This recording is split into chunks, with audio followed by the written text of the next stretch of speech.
TB. Ada Kak dari Ambon. Oh, dari Ambon. Wow. Halo Bu. Oke. Sumatera Utara. Halo. Halo. Ya, Ambon udah jam 10 lewat, Jam 10 lewat. Oh, dari Sulawesi Barat jam juga. 11 ya. Itu ada Rizky. Hari ini pada puasa nggak? Puasa, puasa. Puasa. Tadi sahur pakai apa? Ayam goreng. Wow. Aku tadi nggak sempat sahur, aku cuma minum air putih doang karena ngantuk banget. Yang lain gimana? Sempat sahur nggak?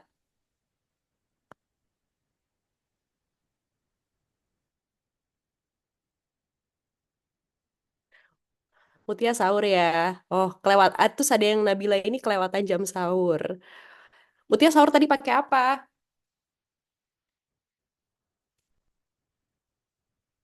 Ibu Mutia.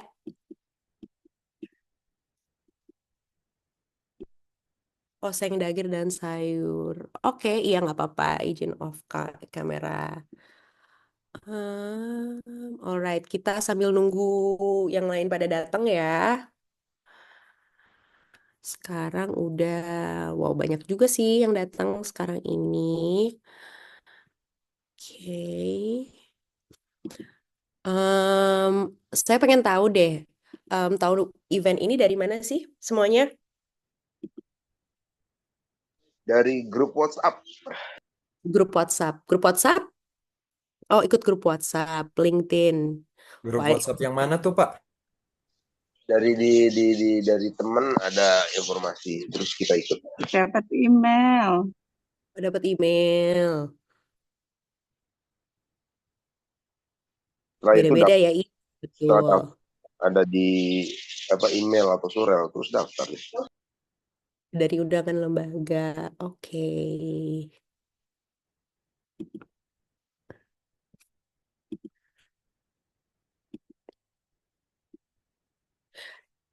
Kita sambil ngobrol santai dulu deh sebelum nunggu yang lain pada datang ya. Em, di sini banyak yang guru kah? Banyak ya?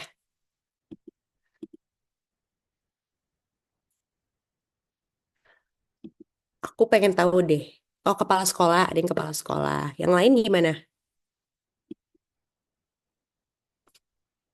Guru SD, guru juga. Terus, oh, guru bahasa Inggris. Terus ada yang dosen dan praktisi. Oke. Nah, aku pengen tanya-tanya deh. Kalau misalnya nih bagi yang guru, tapi misalnya kalau emang praktisi dan punya pengalaman juga, boleh banget kasih share ke kita ya. Kalau anak-anak di sekolah itu biasanya mereka pakai AI gimana sih? Guru SMK pariwisata, wow, praktisi bidang lingkungan, beragam ya yang datang ke sini.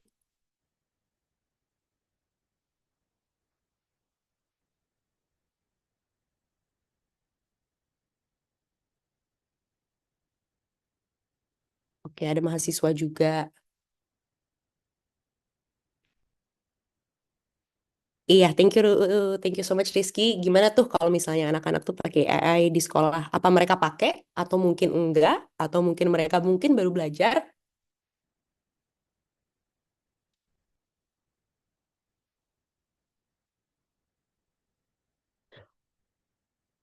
Oh, kenapa dilarang? Oh ya, pakai untuk academic writing. Oh, takut pada nyontek ya. Terus kalau misalnya sempat dilarang, apa ya? Adakah perubahan? Oh, tapi belakangan kami malah ngajarin anak-anak pakai AI yang bijak. Oke. Kalau di sekolah untuk anak-anak pakai Canva untuk desain tugas newsletter. Oke, I see. Kalau untuk academic writing, biasanya apakah maksudnya sebagian aja yang ditulis pakai AI atau gimana itu?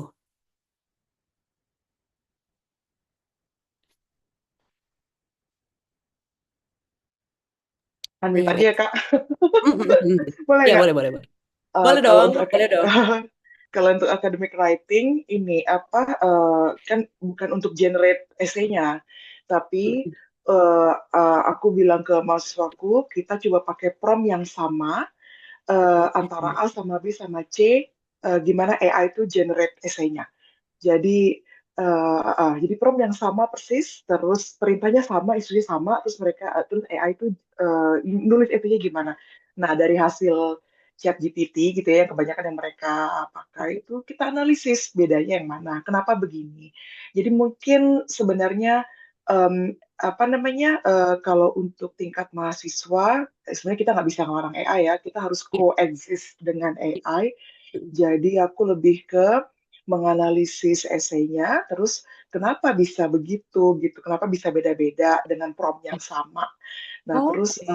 ya, terus gimana kita menyikapi. Jadi kayaknya aku harus mulai inserting knowledge how AI thinks instead of Oh, how to use AI. Jadi karena AI itu berpikir kan dia kan ngikutin apa namanya gimana kita ngasih prompt tiap hari gitu kan. Jadi ya. kalau untuk prompt yang sama untuk aku kebetulan ngajar academic writing untuk bahasa Inggris ya. Jadi Ya. memakai bahasa Inggris.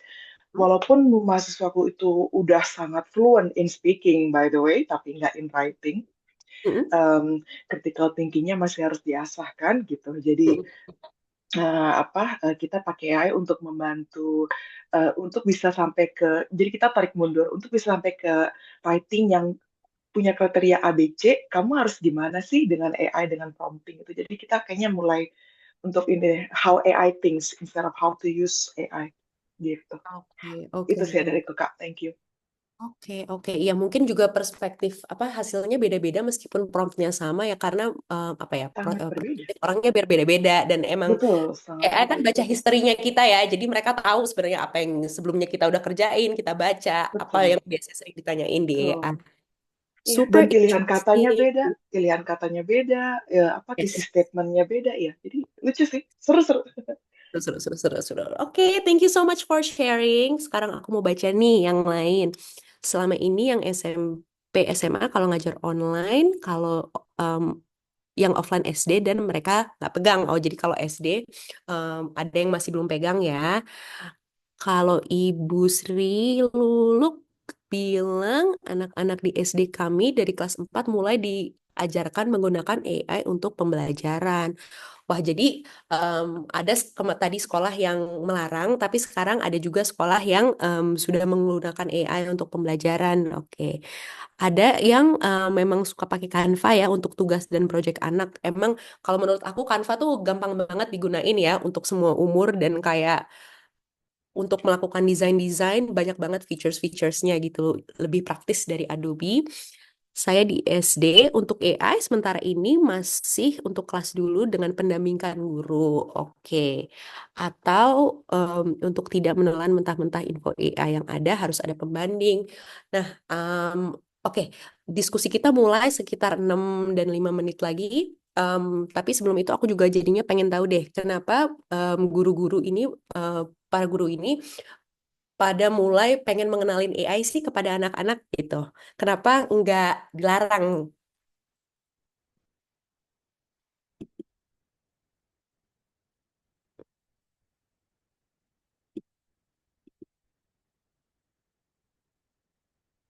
Ada yang mau share perspektif?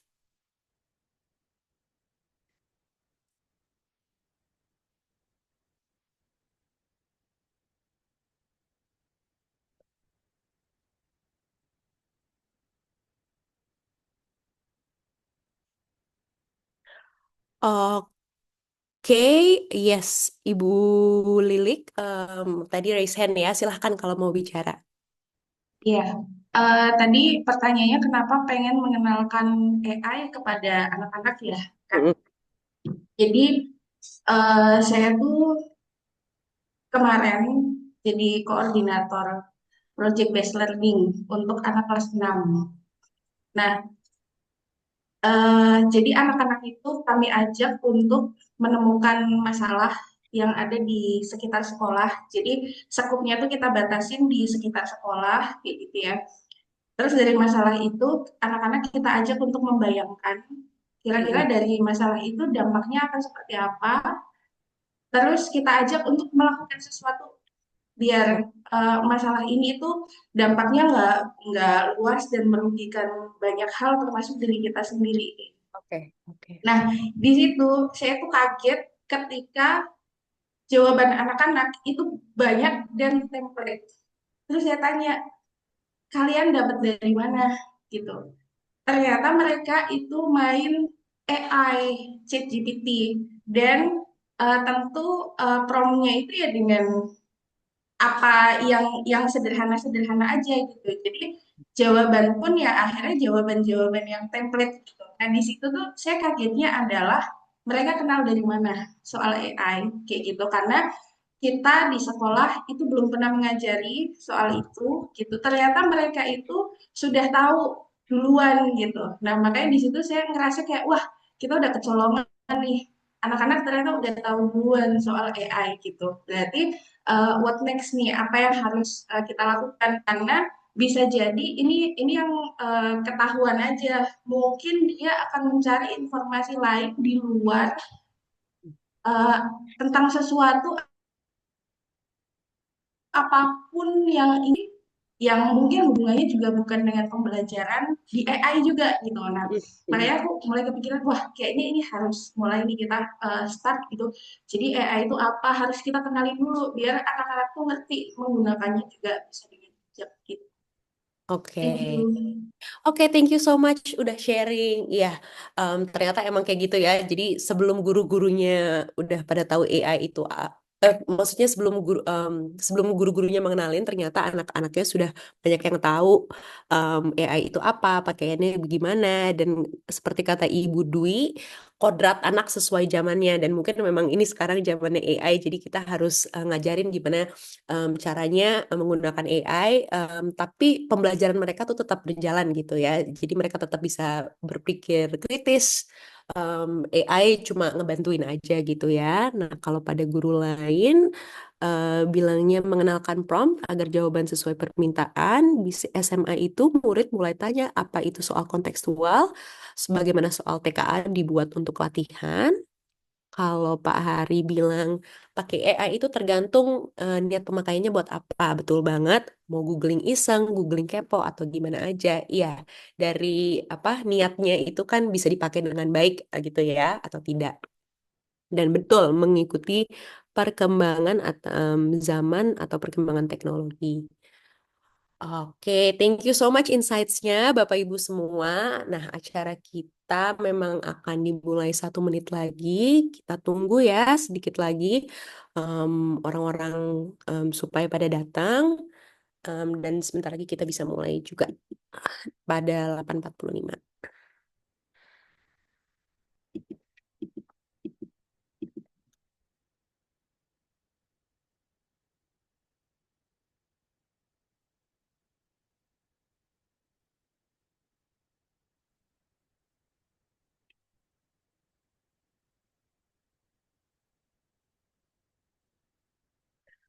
Oke, karena sudah jam 8.45, kita mulai sekarang aja ya. Oke, selamat pagi Bapak Ibu semua. Selamat datang ya di acara Reformer Brown Bag perdana kami yang berjudul AI sebagai Mitra Guru, Memperkuat Asesmen, Penilaian, dan Pembelajaran. Nah, perkenalkan ya, aku memang dari tadi udah ngobrol-ngobrol, tapi emang belum sempat kenalan juga. Saya Anet, hari ini saya akan menjadi MC yang akan memandu jalannya diskusi kita semua. Mewakili tim Education Reform, kami mengucapkan terima kasih dan selamat datang kepada um, 67 partisipan yang telah datang dan ada 141 pendaftar dari 122 institusi yang berbeda-beda dan hadir bersama kami melalui Zoom. benar-benar kami sangat terharu melihat antusiasme Bapak Ibu semua untuk menghadiri event ini karena ya pagi ini tuh kan hari Sabtu ya, weekend dan sebenarnya pada puasa. Terus habis itu mungkin tadi pagi sahur belum sempat tidur lagi, tapi tetap antusias dan datang ke event kami. Jadi benar-benar apa ya, terima kasih banyak. Dan dengan banyaknya pendaftar serta orang-orang yang hadir di event ini, itu meyakinkan saya bahwa, oh, AI ini dalam pendidikan memang menjadi perhatian kita semua ya. Dan tadi kan kita juga ada diskusi sedikit tentang apa ya penggunaan AI di kelas, gimana anak-anak menemukan AI dan apa ya mengimplementasikannya. Jadi kayak, oh ternyata ini sebuah isu yang benar-benar relevan dan pengen kita gali dan lebih tahu lagi ya. Oke, sebelum mulai, ada beberapa hal yang ingin saya infokan dulu. Nanti selama presentasi, mohon dinonaktifkan dulu mikrofonnya, tapi boleh banget untuk aktif di dalam kolom chat. Nanti, dan ketika kita sesi Q&A-nya sudah mulai, mikrofonnya silahkan banget dibuka untuk diskusi sinkronus dan juga pada akhir sesi ini bagikan pembelajaran, insight, wawasan kepada orang-orang sekitarmu di media sosial. Oke, kami juga ingin menyampaikan apresiasi dan sambutan hangat bagi narasumber kami hari ini, Kalista Tony. Oke, halo Kali. Wah, Oke, hai. Ya, itu Hai. dia sumber kita. Oke, sedikit about Kelly. Kalista ini saat ini menjabat sebagai Head of Impact Evaluation and Research di Nubor. Dan Kalista ini merupakan lulusan Masters of Education Policy and Analysis dari Harvard Graduate School of Education. Dia memiliki banyak pengalaman di bidang pendidikan, khususnya riset kebijakan, evaluasi dampak, dan pengembangan sistem pembelajaran melalui teknologi. Konteksnya Amerika Serikat, Amerika Selatan, dan juga Indonesia. Oke, tanpa berlama-lama ya, untuk membuka acara kita secara resmi, mari kita sambut Eliezer Evan Mulyono selaku Direktur Program dan Kemitraan Education Reform untuk menyampaikan kata sambutan. Ezer, silakan. Thank you, Anet. Selamat pagi, Bapak Ibu semua. Senang sekali kita ketemu lagi. Bagi yang sudah mengikuti Education Reform dari November kemarin, kita sudah pernah bahas ya tentang concept-based inquiry. Bagi Bapak Ibu yang pertama kali bertemu dengan saya, salam kenal. Saya Ezer, juga seorang guru. Dari 2017 saya sudah mulai mengajar, dan ketika ada undangan untuk mendirikan Indonesian Institute for Education Reform, rasanya seperti saya dapat jawaban doa. Karena kita sebagai guru-guru capek ya Bapak Ibu ketika melihat sistemnya tidak mendukung guru-guru, ketika melihat betapa banyak orang yang hanya menuntut guru harus begini, guru harus begitu, tapi tidak memberikan dukungan. Maka dari itu, Education Reform hadir dengan harapan bahwa kami bisa menggandeng setiap pemangku kepentingan di dalam ekosistem pendidikan kita, supaya bisa bergerak bersama, memastikan bahwa setiap pembelajar dalam hal ini tidak hanya murid, tapi juga kita, guru-guru, karena kita adalah pembelajar sepanjang hayat, untuk mendapatkan kesempatan berkembang menjadi manusia yang seutuhnya. Makanya kalau Bapak Ibu sadar, dari tadi Anet menanyakan kabar Bapak Ibu itu bukan basa-basi, tapi bentuk kami peduli bahwa Bapak Ibu adalah manusia yang utuh, yang juga punya rasa ngantuk, juga punya rasa lapar, juga punya rasa capek. Makanya harapannya dari acara hari ini namanya Reformer Brown Bag, ini menjadi kesempatan Bapak Ibu dicas ulang gitu ya, karena Senin sampai Jumat dituntut untuk memberi, waktunya kita sekarang menerima. Dan Bapak Ibu, dari Education Reform sendiri punya 4 stakeholders yang kami identifikasi ke dalam 4 grup, yaitu institusi pendidikan, yaitu Bapak Ibu dari sekolah, universitas, institut, lalu ada dari pendana, mereka yang bekerja di perusahaan, badan filantropi, lalu juga ada komunitas, LSM, lembaga non-pemerintah, dan juga ada pembuat kebijakan. Education Reform berada di tengah, bukan menjadi pusat segalanya, tapi kami berharap bisa menggandeng ke-4 stakeholder ini, kita bisa sama-sama wujudkan ekosistem yang memberdayakan manusia. Nah, mungkin Bapak Ibu yang belum pernah tahu Education Reform itu apa, kami pada dasarnya melakukan investigasi penelitian. Ada tim riset kami yang melakukan analisis dampak, analisis kebijakan, analisis pemangku kepentingan, yang kemudian hasil analisisnya itu nggak ada yang baca karena siapa yang baca di zaman ini begitu ya, kalau kalau sudah ada analisis paling hanya mau tahu intinya apa sih begitu kan. Nah, kami dengan sadar membagikan tulisan itu di website kami educationreform.id, dan kemudian kami diseminasikan di Reformer Talk. Jadi pada dasarnya Bapak Ibu nanti bisa hadir di acara-acara berikutnya. Reformer Talk ini membicarakan tentang riset yang sudah dilakukan.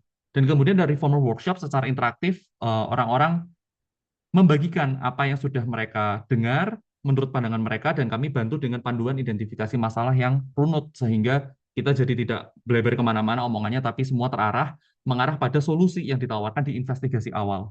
Namun ini investigasi awal, diseminasi, dan juga workshop atau lokakarya penajaman ini dilakukan dalam konteks tidak spesifik kepada guru. Karena ada topik-topik seperti LPDP yang sekarang juga sedang hangat. Kita tahu kebijakannya apakah LPDP harus pulang atau tidak. Sekarang ada yang ketahuan tidak pulang, harus didenda, dan segala macam. Itu sudah kami bahas sejak Desember 2024 dan kemudian diseminasikan di Maret 2025. Dan juga ada topik tentang penggunaan handphone atau gadget di sekolah.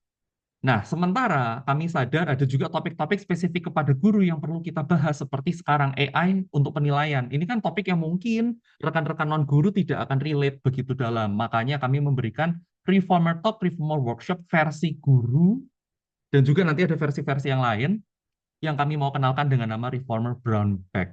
Brown Bag ini sifatnya tidak satu arah, tapi banyak arah. Jadi Bapak Ibu nanti ketika Kalista mempresentasikan hasil penelitiannya bersama dengan tim, Bapak Ibu boleh meramaikan kolom chat. Dan nanti ketika sesi Q&A itu bukan Q&A terhadap Kelly, tapi Q&A terhadap kita semua. Kita semua berhak menjawab dan berhak memberikan pandangan kita, dengan harapan di sini brown bag itu Bapak Ibu adalah jam makan siang sebetulnya. Tapi karena ini lagi puasa, kita pagikan. Karena ngapain kita nunggu sampai jam makan siang gitu ya. Jadi harusnya Bapak Ibu nanti bisa membagikan pandangan Bapak Ibu. Oh ya, saya pernah melakukan ini seperti yang tadi sudah dilakukan dengan Anet di awal. Nah, supaya tidak terlalu lama, saya mau kembalikan kepada Anet karena saya rasa Bapak Ibu sudah nggak sabar nih untuk mendengarkan insights dari Kelly. Apa sih yang sudah dipelajari dari buku ini? Oke, thank you so much, Ezer. Nah, berikutnya ini kita akan masuk ke inti acaranya. Tapi sebelumnya mulai, saya izin menginformasikan dulu bahwa acara hari ini akan akan terdiri dari sesi presentasi selama 30 menit dan sesi diskusinya atau Q&A selama 30 menit di akhir presentasi. Oke, tanpa ditunggu-tunggu lagi, saya izin mengundang Kalista Tony untuk menyampaikan materinya. Kelly, the screen is yours. Silahkan. Selamat pagi Bapak Ibu semua. Di sini di Boston masih malam ya, jadi memang Bapak Ibu semua tuh hidup di masa depan. Saya masih menunggu pergantian hari. Terima kasih banyak sudah meluangkan paginya di Sabtu ini untuk berbelajar bersama ya. Saya selalu kaget dengan atau kagum dengan curiosity dan rasa ingin tahunya guru-guru di Indonesia, ikut begitu banyak webinar, ikut begitu banyak diskusi untuk terus belajar, dan seperti Azhar bilang tadi ya, menjadi pembelajar sepanjang hayat. Mungkin hari ini saya bisa cerita sedikit tentang asal mula dari buku yang saya tulis bersama rekan-rekan di Harvard Graduate School of Education bernama Artificial Intelligence and Education in the Global South, atau Intelijen Artifisial di bagian selatan ya, Global South. Di mana kita memang melakukan riset dan penelitian terkait penggunaan AI terutama di negara-negara di Global South, yaitu di dunia bagian selatan. Hari ini memang dari teman-teman education reformer minta khusus ya fokus ke topik assessment, yang saya lihat memang menjadi salah satu topik yang terus jadi uh, topik pemikiran antara guru-guru, khawatir dengan penyontekan yang terjadi di kelas dan semua itu. Jadi harapannya dari sesi hari ini kita bisa saling belajar. Tentunya ada bagian yang saya berbagi dengan Bapak Ibu sekalian, tapi saya rasa ada banyak pengalaman juga yang kita bisa sharing, saling berbagi di grup ini juga. Jadi walaupun saya bercerita untuk sekitar 30 menit ke depan, saya berharap setelah itu diskusi kami juga bisa sangat sangat bisa membawa experience atau pengalaman dari Bapak Ibu sekalian di semua ruang kelas, dari Ambon sampai Jakarta sampai Banten, dimanapun itu saya rasa ada pengalaman yang bisa kita saling belajar dan berbagi. Mungkin untuk mulai, saya mau cerita sedikit nih tentang gimana bisa menulis buku. Di sini kita mulai dengan salah satu acara yang kita selenggarakan di Harvard bernama AI dan Education Conference. Dan ini tahun lalu atau tahun lalu sekitar bulan Maret. Nah, ini semacam perkumpulan pertama atau perdana terkait topik AI dan education di Harvard. Dan kita melihat ada begitu banyak orang yang tertarik dengan topik ini, tapi tidak ada tempat untuk berkumpul. Nah, makanya saya sangat senang nih kita ada tempat berkumpul, karena dari tempat berkumpul itu memulailah pembelajaran dan diskusi dan koneksi antara industri. Jadi di sini, di conference tersebut, memang kita membawa rekan-rekan dari industri atau sektor privat, kita membawa universitas, kita membawa peneliti, dan itu semua kita ajak bertemu dan berdiskusi, dan dari situ kita melihat, oh ternyata ada banyak minat dan juga ada kepentingan untuk melanjutkan risetnya. Makanya jadilah buku ini. Salah satu hal yang disebut saat conference ini adalah kalimat yang ada di layar saat ini. Melakukan hal-hal yang sama dengan lebih cepat atau melakukan hal-hal yang lebih baik. Ini adalah salah satu tensi atau salah satu dilema ya yang sempat diangkat ketika kami membahas AI dan pendidikan di conference kemarin. Karena kami merasa, oh ternyata AI itu bisa membantu kita transform banyak hal, tapi seringkali penggunaan AI masih untuk melakukan hal-hal yang sama-sama aja. Walaupun ada potensi yang lebih transformatif lagi nih dari AI, dan ini menjadi salah satu topik pemikiran kita juga. Oh bener ya, kalau kita mau memikirkan transformasi pendidikan dengan AI itu sebenarnya bisa kayak gimana aja. Nah, jangan sampai kita menggunakan AI sebagai selotip untuk mempertahankan sistem pendidikan yang sudah usang, yang sudah tidak zaman lagi ya.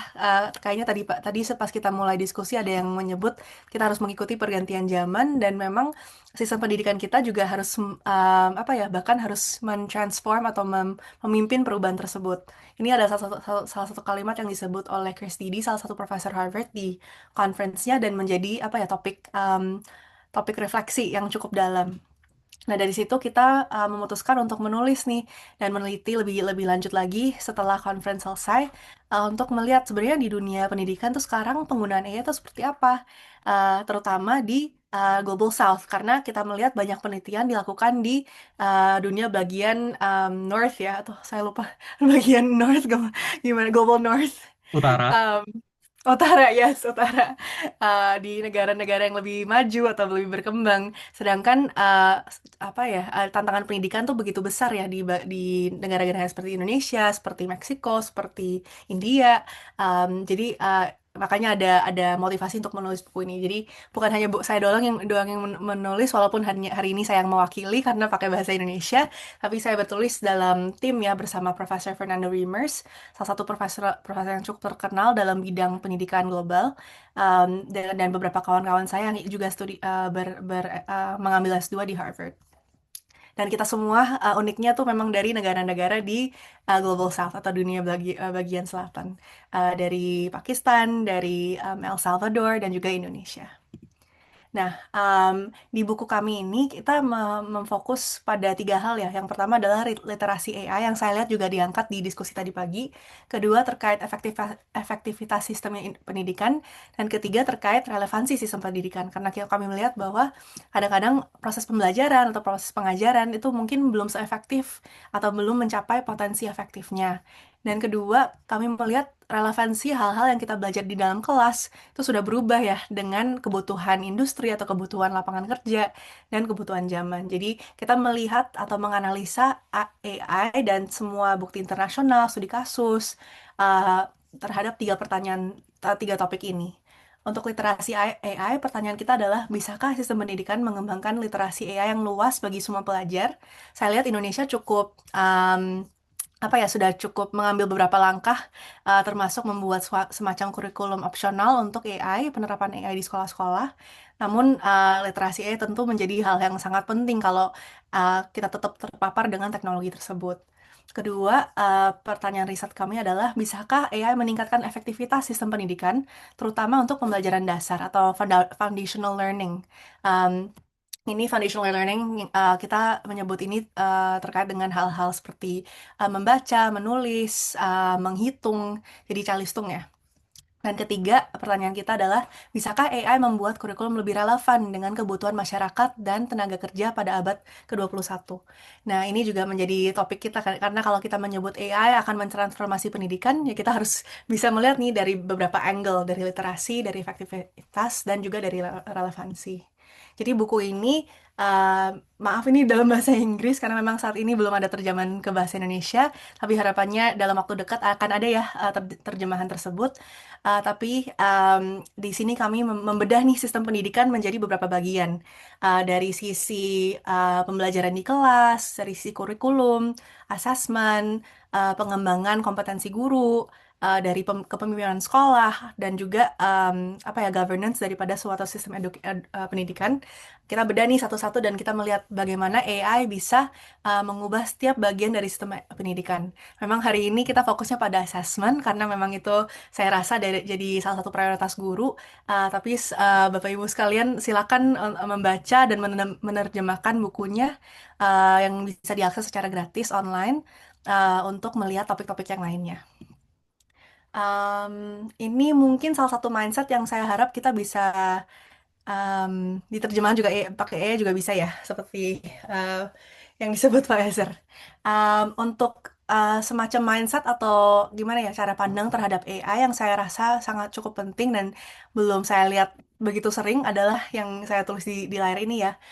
Untuk tugas kami adalah untuk menguji apakah dan bagaimana AI dapat mentransformasi sistem pendidikan secara bermakna, bukan sekadar memberikan peningkatan kecil di pinggiran. Jadi ada apa ya, di sini kami mau menaikkan perbedaan antara transformasi yang sangat fundamental dan improvement atau perbaikan kecil, peningkatan kecil yang kita bisa lihat di sistem pendidikan. Dan di sini kita melihat AI dari sikap yang kalau bahasa Inggris namanya open-minded agnosticism atau agnostisisme yang berpikiran terbuka. Jadi kita nggak langsung menganggap bahwa AI akan membuat semua hal lebih baik. Kita cukup kritis dan kita tidak lihat AI sebagai apa ya, sebagai kalau di bahasa Inggris kita sebutnya silver bullet atau suatu hal yang akan solve all the problems, tiba-tiba nggak ada masalah lagi di bidang pendidikan karena ada AI. Bukan seperti itu ya Bapak Ibu. Harapannya kita bisa mengambil sikap yang lebih kritis nih terhadap penggunaan AI dalam proses pembelajaran dan pengajaran.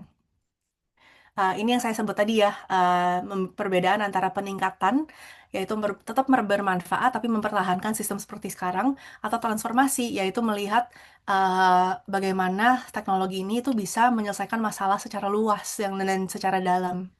Begitu. Dan kenapa Global South atau dunia bagian selatan, ini negara-negara yang termasuk dalam Global South ya. Karena kami melihat bahwa ini adalah tempat di mana begitu banyak pelajar tinggal dan hidup, dan ini bagian sistem pendidikan yang sangat-sangat besar. Tapi seringkali di dunia-dunia di bagian selatan ini banyak sekali keterbatasan sumber daya, keterbatasan infrastruktur, ataupun keterbatasan dari internet. Jadi di sini kami melihat setting Global South tuh menjadi cukup menantang dan cukup menarik karena penggunaannya mungkin berbeda nih di negara-negara di sini. Oke, dan mungkin terakhir sebelum masuk ke konten yang spesifik ke assessment, saya mau menaikkan juga pentingnya mengambil sistem yang perspektif sistemik. Kenapa kita harus mengambil perspektif sistemik? Karena sistem pendidikan adalah hal yang cukup kompleks ya, cukup rumit. Kalau kita mengubah satu hal di sini, ada satu hal yang di bagian lain yang akan ikut berubah. Jadi dengan mengambil perspektif sistemik dan melihat AI, kita bisa cukup memperhatikan kondisi awal seperti apa, dan jika kita membuat pergeseran kecil, dampaknya tuh seperti apa, dan apa saja efek interaktif dan sinergi yang terjadi ketika kita membuat perubahan dalam sistem pendidikan. Dan terakhir, apa siklus umpan baliknya, karena seringkali di pendidikan mungkin kita ada data atau kita ada rapor, tapi kita tidak bisa menyelesaikan siklus umpan balik itu atau feedback loop-nya. Jadi mungkin ini beberapa hal untuk membuka ya, atau semacam warm up buat Bapak Ibu semua terhadap topik AI dalam pendidikan, supaya kita bisa lebih kritis, kita bisa ada pandangan terbuka, dan kita bisa melihat nih apakah benar-benar bisa membantu kita dan bagaimana. Nah, untuk masuk ke bagian AI dan assessment, kalau kita memikirkan assessment saat ini, itu seperti apa sih? Kita lihat di negara-negara berkembang, di Global South, assessment tuh biasanya semacam ujian akhir semester atau assessment sumatif ya. Jadi, oke, apa tuh hasil ANET atau Azure di akhir semester? Oh, ternyata mereka mencapai nilai 70 atau 80. Tapi sebenarnya assessment tuh lebih dari itu, lebih dari hal yang sumatif ya. Jadi itu adalah kondisi assessment saat ini. Kedua, kalau kita lihat di ruang kelas di negara seperti Indonesia atau negara lain, saya sekarang bekerja di Meksiko, saya juga lihat hal yang sama. Satu ruang kelas tuh bisa 50-60 anak. Guru-guru tidak ada waktu untuk memberi umpan balik ke masing-masing murid-murid yang ada di kelas itu, walaupun murid-murid itu seharusnya mendapat umpan balik yang lebih spesifik atau yang mungkin lebih personal, tapi kenyataannya adalah waktu kita sangat terbatas ya di dalam satu hari atau satu sesi kelas, jadi tidak bisa kita gandeng satu-satu muridnya dan kasih umpan balik yang mungkin selayaknya dalam waktu yang cepat.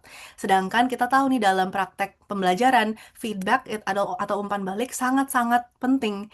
Dan untuk menerima feedback yang tepat dalam waktu yang sama atau real time ya, waktu nyata, itu akan sangat-sangat membantu dalam proses pembelajaran muridnya. So, itu kedua kenyataan AI saat ini. Ketiga, mungkin ini sering kita dengar dari Bapak Ibu guru sekalian, beban kerja guru sangat berlebihan, sangat sangat memakan waktu. Tidak hanya waktu mengajar di dalam kelasnya, tapi waktu persiapannya, waktu penilaian asesmen, waktu penilaian tugas, mungkin tidak ada waktu yang selayaknya untuk melakukan pemeriksaan tugas dan harus akhirnya cepat-cepat gitu ya. Jadi mungkin guru merasa sangat terbeban dengan beban kerja yang dalam sistem sekarang saat ini. Dan terakhir, kalau kita lihat konten daripada asesmen yang mungkin anak-anak kerjakan di dalam sekolah sekarang, mungkin tidak terlalu sesuai nih dengan keterampilan yang dibutuh untuk abad ke-21. Mungkin hal-hal atau topik yang kita nilai seringkali saya perhatikan berfokus pada konten, tapi mungkin tidak pada keterampilan yang dibutuhkan oleh murid-murid. Dan di sini saya tidak menyalahkan siapapun, tapi memang itu adalah konteks sistem kami ya, dan sistem ini terus berjalan dan sangat sangat sulit untuk merubah sistem yang begitu lama dan begitu konkret ya. Jadi ini beberapa hal yang mungkin saya rasa kenyataan dari sistem pendidikan sekarang. Nah, kalau kita lihat potensi daripada AI, apa sih yang mungkin AI bisa lakukan dengan konteks tersebut? Pertama, adalah transformasi dari dari samatif ke formatif. Sorry, maaf di sini kebalik. Di sini seperti saya bilang tadi, mungkin kita sekarang fokusnya kepada asesmen di akhir semester, di akhir tahun, atau di akhir, pokoknya di bagian akhir daripada kelasnya kita mau menguji apa sih yang murid ini ingat atau hafal atau mengerti. Sedangkan mungkin dengan AI sebagai salah satu tool atau salah satu mitra ya, di sini kita sebut mitra untuk guru, mungkin kita jadinya bisa membantu guru-guru untuk memberi feedback yang lebih sering kepada anak-anak dan murid-murid yang lebih spesifik, yang lebih dalam waktu nyata, dan formatif dalam hal bisa membantu murid-murid belajar lebih dalam dan langsung diaplikasikan di tugas berikutnya, tidak nunggu pada akhir semesternya. Dan kedua, kita juga lihat di sini mungkin AI itu dengan prompting yang benar, dengan desain assessment yang baik, juga bisa mengcapture ya profil multidimensi daripada suatu murid. Tidak hanya melihat, oh bisa nggak dia menambah angka atau soal ini, bisa nggak dia menulis essay ini, tapi bisa lihat mungkin skill-skill yang saat ini kita belum ada cara untuk mengukur. Jadi itu yang saya maksud dengan profil yang lebih multidimensi atau lebih holistik. Nah, kedua, kita juga bisa mengukur keterampilan yang uniquely human atau yang sangat spesial pada manusia ya. Contohnya dengan saat ini AI itu bisa membantu kita menganalisa pola komunikasi dan juga kontribusi individu dalam suatu lingkungan melalui game atau melalui simulasi. Jadi sekarang ada cara baru untuk mengukur hal-hal yang mungkin sebelumnya kita belum ada cara untuk mengukur dan untuk capture. Berikutnya kita juga bisa melihat nih, AI mungkin bisa jadi semacam tool untuk menilai cara berpikir siswa. Apakah mereka berpikir dengan kritis, apakah mereka bagaimana mereka berinteraksi dengan tool AI-nya. Mungkin dalam contoh yang Bu Adesti kasih tadi ya, dikasih prompt yang sama, coba kita lihat hal-hal yang beda. Mungkin sekarang dengan zaman AI, asesmennya juga masuk ke dalam proses pembuatan atau proses penjawaban soal dengan AI. Misalnya, bagaimana Ezer atau Annette membuat pertanyaan atau prompting yang baru sehingga jawaban atau essay yang mereka rancang cukup berbeda. Itu jadi salah satu pertimbangan dalam atau sekarang kita bisa mengukur hal tersebut juga. Berikutnya kita juga bisa menggunakan AI untuk mengadap menyesuaikan assessment dan konteks dan konten soal kepada konteks di mana murid-murid ini hidup dan tinggal. Yang sebelumnya mungkin ketika kita membuat soal hanya ada pengalaman dari murid-murid di Amerika, mereka bermain football atau apa gitu ya. Tapi sekarang dengan AI bisa lebih terkontekstualisasi dengan ekosistem lokal atau tradisi daerah. Dan itu menjadi kalau kita melihat dalam proses pendidikan itu lebih adil ya bagi siswa karena itu merefleksikan kenyataan mereka. Dan terakhir, AI juga ada potensi untuk membuat efisiensi yang skala besar bagi guru karena AI bisa melakukan otomatisasi penilaian tugas dan juga bisa berfungsi sebagai semacam tutor atau semacam sistem ya yang melatih anak-anak dalam prakteknya. Jadi tidak hanya ada beberapa aplikasi sekarang yang tidak hanya bisa mendeteksi apakah jawabannya salah, tapi dia juga bisa kasih jawaban yang lebih bisa mengasih arahan untuk jawaban yang lebih baik dengan hint dan berbagai macam itu. Jadi di sini memang potensi untuk AI cukup besar ya. Ada efisiensinya, ada adaptivitas terhadap budaya lokal, ada keterampilan baru yang bisa diukur dan juga ada kesempatan untuk melakukan asesmen formatif lebih sering. Nah, kita bisa lihat ini di dunia nyata. Ini bukan hanya mimpi atau idenya Kalista, tapi memang ini berdasarkan penelitian dan penerapan AI yang kita lihat di Global South atau dunia bagian selatan. Untuk otomatisasi penilaian, kita lihat ada satu proyek yang cukup besar di Brasil di mana mereka menggunakan AI untuk menilai esai tulisan tangan. Jadi bahkan dari tulisan tangan mereka bisa melihat dengan rubrik yang sudah dibuat oleh guru-guru dan menilai esai tersebut berdasarkan kriteria-kriteria yang tertulis dalam rubrik ini. Dan mereka bandingkan hasil penilaian AI dan hasil penilaian guru dan ternyata cukup align ya atau cukup sesuai dengan aspek-aspek dalam kriterianya. Jadi ini sangat-sangat membantu guru karena daripada memeriksa masing-masing essay yang mungkin satu ruang kelas ada berapa anak, di sini bisa menggunakan otomatisasi yang bisa diakses tanpa jaringan internet juga. Karena Brasil seperti Indonesia, negara yang cukup besar dengan infrastruktur yang tidak merata, dan mereka pun bisa menggunakan teknologi seperti ini untuk penilaian. Nah, di Afrika Selatan, mereka juga menggunakan AI untuk semacam early grade reading assessment atau untuk menilai kemampuan baca dalam murid-murid yang cukup kecil ya, masih mungkin kelas 1, kelas 2. Ada semacam tes bernama EGRA, dan mereka setelah mendigitalisasikan tes EGRA ini dan cukup murid berinteraksi dengan tool AI-nya, dan di situ kita bisa lihat nih, oh ternyata murid hari ini dia kemampuan bacanya masih di sini nih dan kita bisa lihat dari cara dia membaca hurufnya atau cara dia gimana ya pronounce huruf-hurufnya atau kata-katanya kurang tepat sehingga mungkin levelnya hari itu di sini sedangkan temannya di kelas mungkin levelnya lebih tinggi karena berdasarkan cara muridnya membaca atau berinteraksi dengan toolnya. Jadi di sini bisa lihat ya murid-muridnya tuh pada pakai headset dan ada microphone-nya juga dan dari sistem tersebut mereka bisa melakukan tes kemampuan baca dengan lebih cepat. So, saya rasa cukup menarik ya dua case ini karena memang cukup realistik bukannya oh ini dilakukan di Amerika Serikat tapi ini dilakukan di Brasil dan dilakukan di Afrika Selatan yang saya rasa sebenarnya konteksnya cukup mirip dengan Indonesia. Itu terkait otomatisasi penilaian. Kalau ini terkait ujian adaptif. Di sini Bapak Ibu mungkin ada yang pernah terpapar dengan konsep ujian adaptif. Mungkin ada yang bisa nulis di chat kira-kira pemahamannya terhadap ujian adaptif seperti apa. Tapi intinya ujian adaptif adalah semacam bagi yang mungkin belum tahu ujian adaptif adalah sistem ujian yang bisa mengubah pertanyaan berikutnya berdasarkan jawaban yang diberikan oleh murid, atau mungkin ada semacam data yang dilihat dari sistem berdasarkan cara muridnya jawab pertanyaan, dan dari situ sistemnya bisa tahu nih, oh kira-kira Kalista tuh belum terlalu paham nih terkait konsep algebra, sehingga dia akan memberikan beberapa pertanyaan lanjut terkait algebra sampai Kalista memahami sebelum dia berlanjut ke tahap berikutnya. Kalau kita bandingkan dengan sistem di kelas sekarang, mungkin semua 30 murid atau 20 murid yang ada di depan kami harus belajar hal yang sama di waktu yang sama, dan kita kalau udah selesai nih topik algebra, walaupun Kalista belum ngerti, kita harus lanjut nih ke topik berikutnya karena begitu banyak hal yang harus diajarkan dalam kurikulum.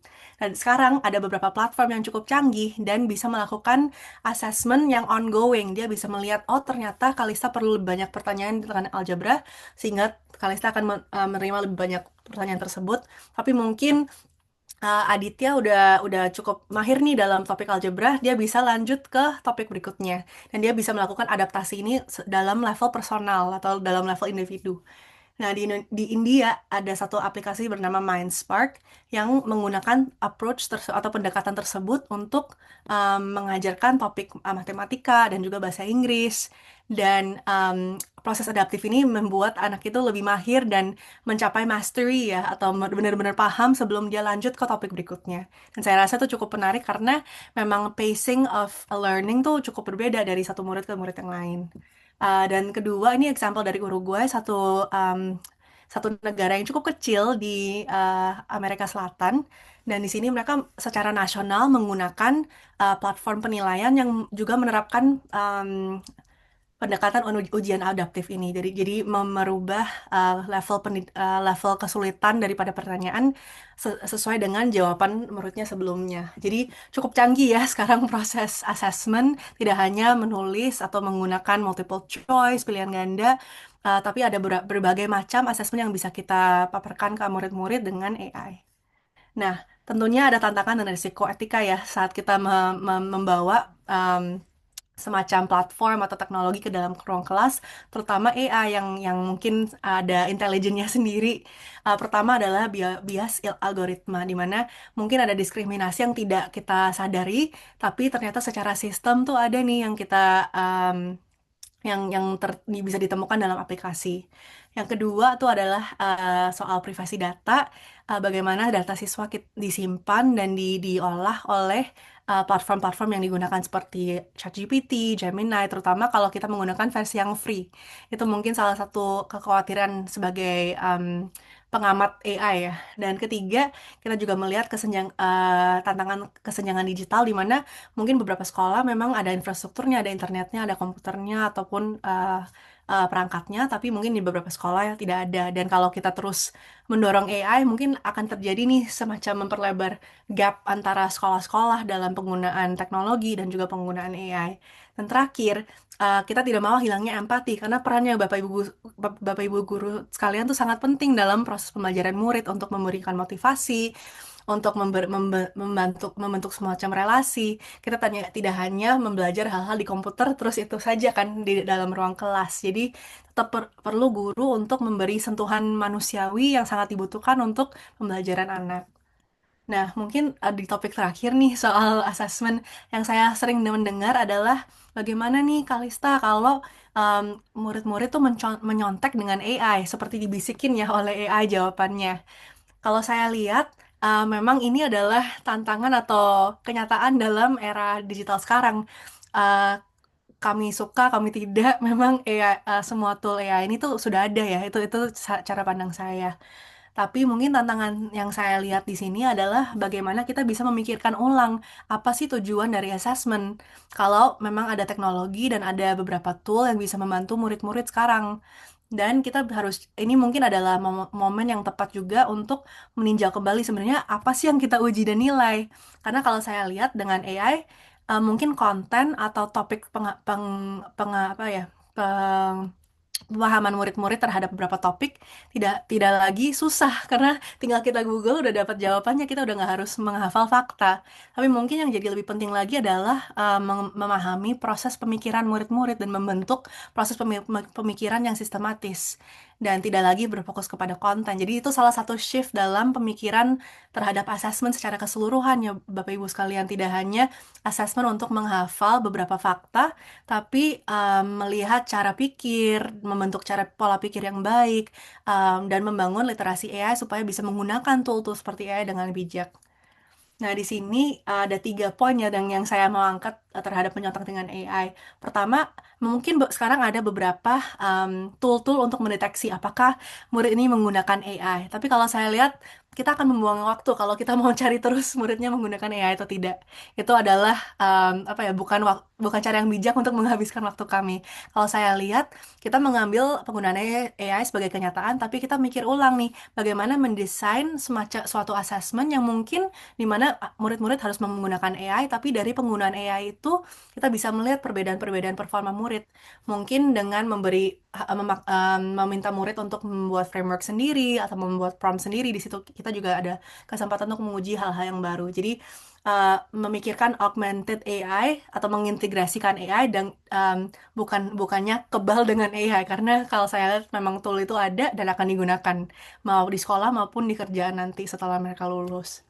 Kedua, kita juga bisa melakukan transformasi terhadap assessment di mana kita tidak hanya berfokus kepada hasil akhirnya, tapi kepada prosesnya. Jadi, tidak hanya jawaban muridnya, tapi kita tanya nih, gimana sih kamu dapat jawaban itu? Boleh nggak dijelaskan ke Bapak atau Ibu, proses pemikiran kamu itu seperti apa? Karena kalau saya lihat dengan AI, walaupun ada tool tersebut, kalau kita pandai atau tidak pandai dalam penggunaannya, mungkin jawaban kita akan berbeda. Mungkin Bapak Ibu sendiri udah merasakan itu ya, kalau teman-temannya sudah ngerti prompt yang sangat canggih, itu output dari AI akan sangat sangat berbeda dengan pengguna yang awam.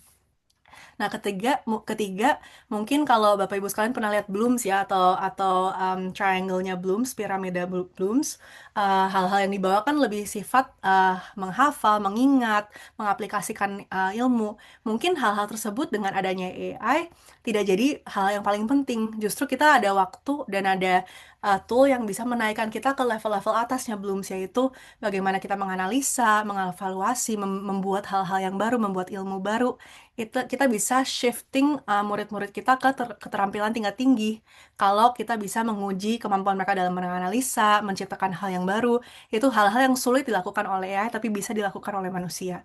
Jadi ini mungkin beberapa poin juga ya yang saya ajak Bapak Ibu sekalian untuk berpikir dan refleksikan di dalam ruang kelas. Sebenarnya asesmen saya tuh masih bentuk menghafal konten atau menghafal fakta, atau saya sudah mulai nih bertransformasi dan memikirkan hal-hal yang lebih kompleks, yang lebih manusiawi, yaitu bagaimana menganalisa, evaluasi, dan berpikir kritis. Nah, mungkin terakhir nih soal assessment, yang saya rasa khusus pada assessment yang paling penting kalau kita menggunakan AI sebagai mitra kami, kita dulu yang harus jelas nih apa sih yang lagi diukur dan diuji. Dan itu harus ditulis dalam rubrik yang sangat jelas, karena AI adalah semacam tool, perangkat. Nah, kalau kita nggak kasih dia makanan yang bagus, yaitu rubrik yang berkualitas, assessment dia tidak akan terstruktur atau sejalan dengan hal-hal yang kita mau uji dalam asesmen kita. Jadi kalau Bapak Ibu sekalian bertanya, oh kita mulai dari mana ya? Saya rasa memulai dengan rubrik yang sangat-sangat clear, sangat-sangat jelas, yang bisa diikuti oleh sistem untuk diaplikasikan ke penilaian-penilaian tugas di kelas. Dan ini bisa dites dulu Bapak Ibu sekalian, nggak usah langsung semuanya diubah dengan asesmen yang digunakan AI, tapi dites dulu, kira-kira rubrik ini tuh beda nggak ya dengan hal-hal yang akan saya nilai kalau saya nilai tanpa AI. Itu bisa dites dan bisa diintegrasi pelan-pelan. Di sini saya harapannya bukannya merasa bahwa oh semua penilaian atau semua assessment dilakukan oleh AI, tapi kita bisa pelan-pelan memikir gimana cara mengintegrasikannya ke dalam proses pembelajaran di dalam kelas. Mungkin itu soal assessment, dan kalau Bapak Ibu kalian tertarik untuk baca lebih banyak, di sini adalah link untuk bukunya, bisa diunggah dengan gratis. Ini kita sengaja membuat open access supaya walaupun sudah tidak kuliah lagi atau tidak ada akses ke institusi, tetap bisa di-download. Dan harapannya dalam waktu yang sangat dekat akan ada terjemahan ke bahasa Indonesia ya, supaya bisa lebih mudah dibaca oleh Bapak Ibu sekalian di Indonesia. Mungkin itu dulu hari ini untuk sharing saya terkait topik assessment. Semoga membantu, semoga menjadi apa ya topik refleksi buat Bapak Ibu sekalian di semua ruang kelas di mana Bapak Ibu berada.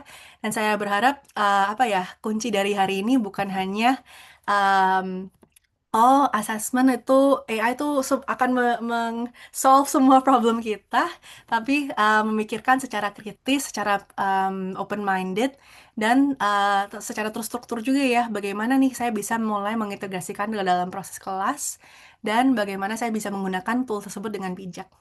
Begitu, Bapak Ibu guru sekalian, terima kasih banyak. Mungkin saya kembalikan kepada Anat untuk sesi diskusi kita. Terima kasih.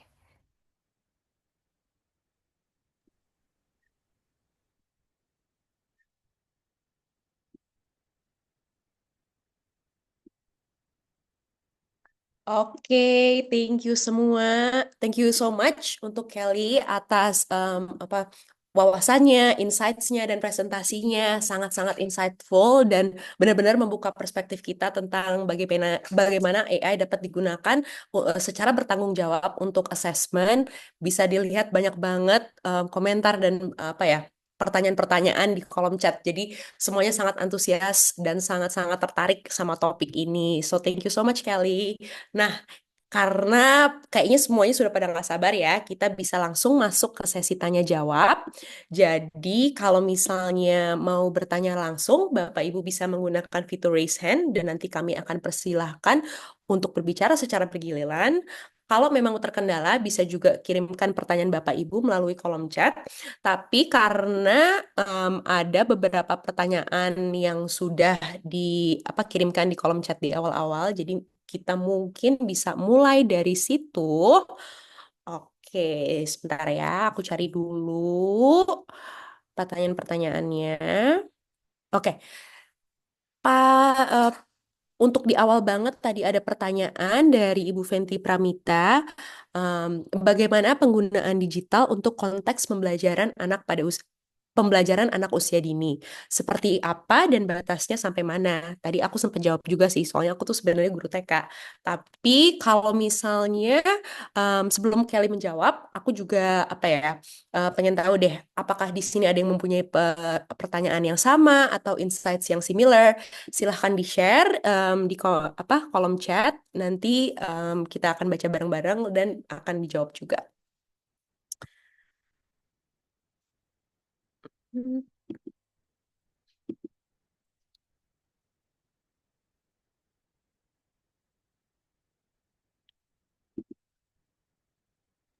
Mungkin itu ada Bu Lili dan Pak Aditya ya. Paling kita coba tuh, Bu Lili mau ngobrol apa nih? Silakan.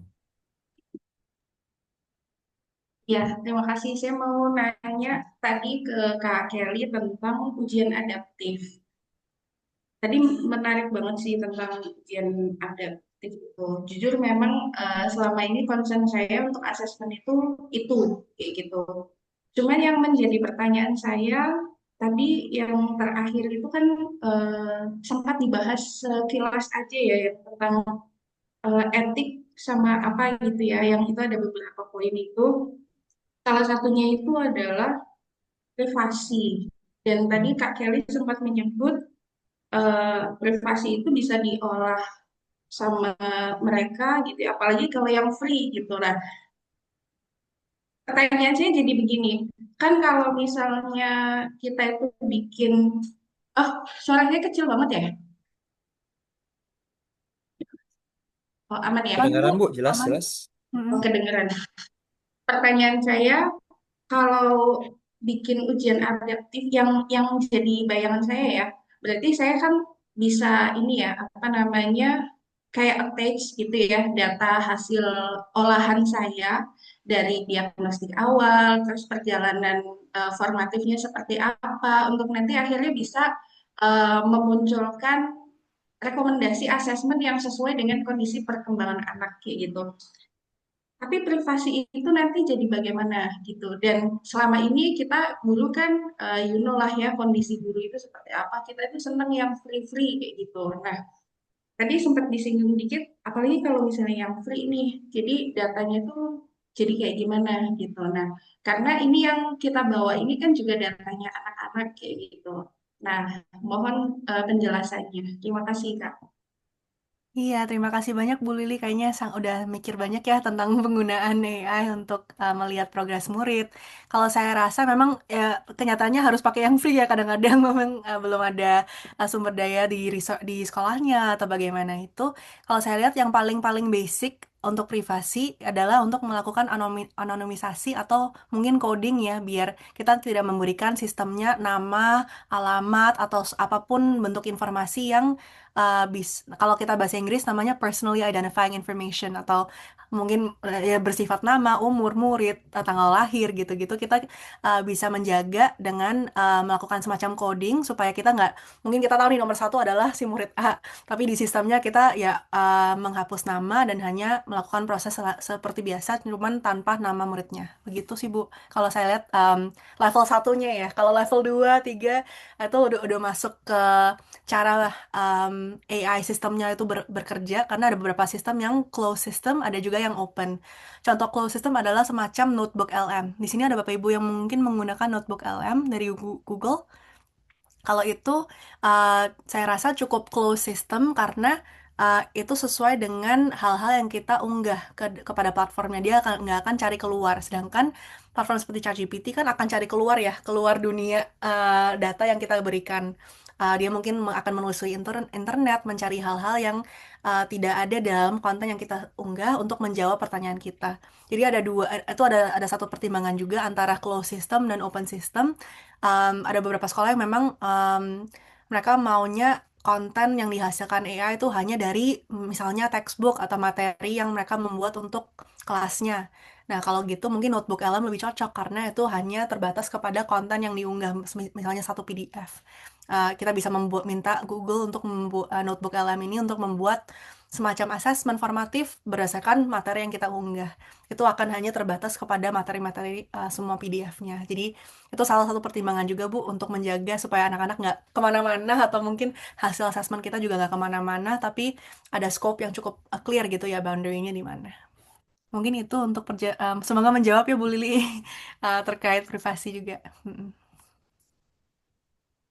Eh, Kelly tadi jadi ada pertanyaan menarik nih tadi. Mungkin kalau ingat tadi yang Anet angkat di awal, kan ada pertanyaan kalau dari Kelly sendiri ya, pernah gak bahas atau dapat insights mengenai anak usia dini? Kan anak usia dini tuh perkembangan mental dan psikologinya beda banget ya sama yang udah agak lebih dewasa lah di SMP dan SMA. Kalau itu Iya. ada kira-kira gak insight-insight unik mungkin terkait level itu? It's a good question ya. Kalau saya lihat, saya ini mungkin tidak mewakili semua tim penulis saya. Ini dari saya observasi saya aja dan dari obrolan dengan guru-guru TK, guru-guru PAUD.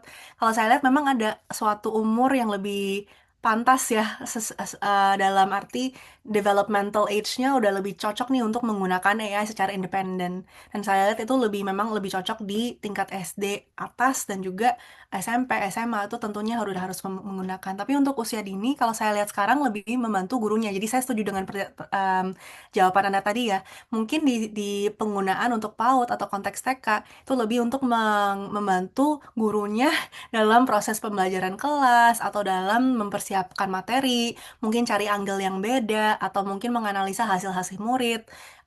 Kalau saya lihat lebih cocoknya di situ bukannya langsung memaparkan murid atau anak-anak kecil kepada toolnya sendiri karena saya rasa belum cukup dan mungkin tingkat apa ya penggunaan tool digital tuh mungkin kita harus we want to reduce it a little bit more ya di usia-usia masih kecil gitu dibandingin murid-murid yang udah kelas 6 dan kelas 7 dan seterusnya gitu sih. Jadi saya lihat ini jadi benar-benar jadi mitra guru dalam jadi lebih kreatif atau lebih cepat dalam atau lebih efisien dalam melakukan proses planning seperti itu. Atau bahkan sekarang saya lihat AI cukup canggih dalam membuat video atau membuat stories. Itu bisa juga ya kita bisa customize dan kasih konteks yang cukup supaya sekarang bisa dibuat nih semacam video gitu buat anak-anak nonton. Saya lihat penggunaannya seperti lebih ke situ ya dibandingin using the tool langsung gitu dan apa sih ya melakukan practice questions or whatever mungkin belum terlalu cocok. Itu sih pendapat saya ya dari pengalamanku. Silakan ditantang juga kalau mungkin Bapak Ibu guru merasa hal yang beda. Kalau sebelum kita ke Pak Aditya nih, kira kalau misalnya di sini ada guru-guru TK yang mau menambahkan, Anet juga nih, mumpung Anet juga nih guru TK, siapa tahu mau menambahkan, mau nambah pertanyaan tuh silakan silakan.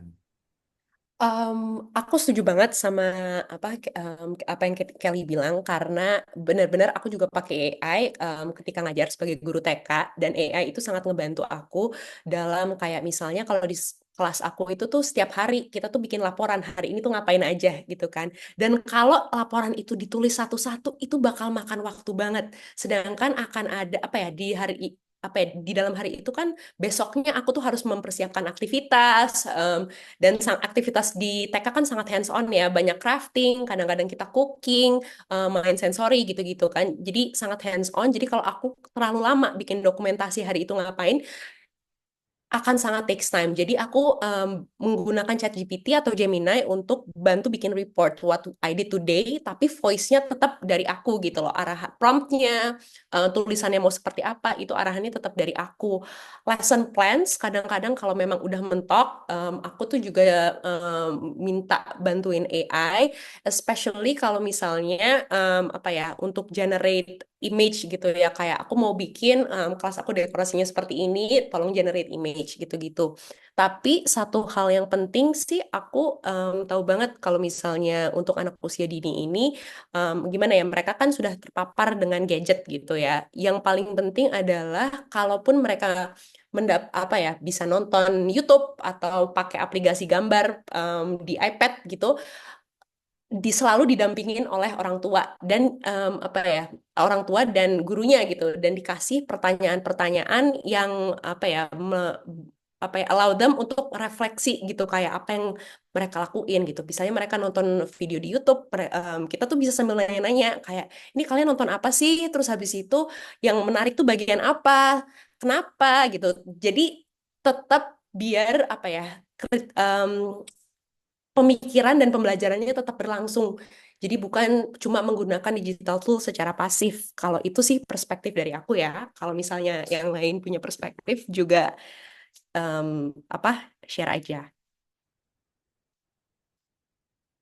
Bapak Ibu mungkin ada yang menambahkan, kalau tidak kita bisa coba ke diskusi-diskusi lain nih. Mungkin bagi Bapak Ibu tadi yang ngirim pertanyaan di kolom chat nanti bisa disampaikan juga ya. Nanti boleh langsung rese, nanti kita bisa diskusiin langsung. Mungkin selagi menunggu mungkin ada yang masih mikir-mikir, masih mencerna. Kita ke Pak Aditya dulu ya. Pak Aditya boleh kalau mau mulai diskusi topiknya silakan. Siap, terima kasih. Eh, Selamat pagi, Kak Kelly. Ini menarik banget ya pembicaraan pada pagi hari ini. Mungkin saya awali dengan perkenalkan saya Aditya. Saya sekarang di pendidikan alternatif untuk usia SMP dan SMA gitu ya di Indonesia. Eh, Suatu gejala dulu waktu ketika gadget mulai masuk, orang tua mulai ketakutan dengan adanya paparan gadget, lalu menjadikan gadget itu sebagai sebuah musuh gitu ya, musuh bersama bagi orang tua yang bisa yang bilang kalau gadget itu nanti akan membuat anaknya begini dan begitulah. Jadi muncul ketakutan gitu. Nah, sekarang dengan adanya AI semakin bertambah lagi gitu ya, ketakutan yang di diberikan oleh orang tua dan kami juga saya khususnya sebagai pengajar juga ada ketakutan nih, Kak Kelly. Jadi tadi saya di kolom komen sempat mention, saya mulai bertanya kalau misalkan dengan penggunaan AI ini apakah kiranya si anak ini akan jadi malah terbiasa berpikir dengan sangat cepat, malah mengurangi kemampuan berpikir kritisnya gitu. Itu pertanyaan dalam diri saya gitu sih ya. Tapi tadi sedikit terjawab dengan yang Kak Kelly bilang soal assessment. Itu menarik sekali gitu ya. Karena selama ini kami takutkan adalah ketika penggunaan AI itu digunakan untuk mencari jawaban gitu ya Kak Kelly. Untuk mencari jawaban. Lalu eh, tapi saya dalam hati berpikir bahwa kayaknya nggak bisa dihindari gitu. AI ini kan sebuah hal yang yang mau tidak mau ini akan terus bertambah dan akan semakin tajam, semakin bagus, semakin canggih gitu ya Kak Kelly. Nah, yang mau saya tanyakan sih ini sebenarnya untuk asesmen apalagi untuk di Indonesia Kak Kelly. Kalau kami di sekolah kami ada yang namanya refleksi. Setiap akhir kegiatan itu sudah kami lakukan dalam bertahun-tahun. Ada setiap akhir kegiatan ada namanya refleksi. Refleksi yang kita lakukan. Jadi fokusnya bukan pada hasilnya, tapi bagaimana kamu mendapatkan si hasil ini gitu ya Kak. Cuman dengan pendidikan Indonesia ada kan rapot angka ya Kak.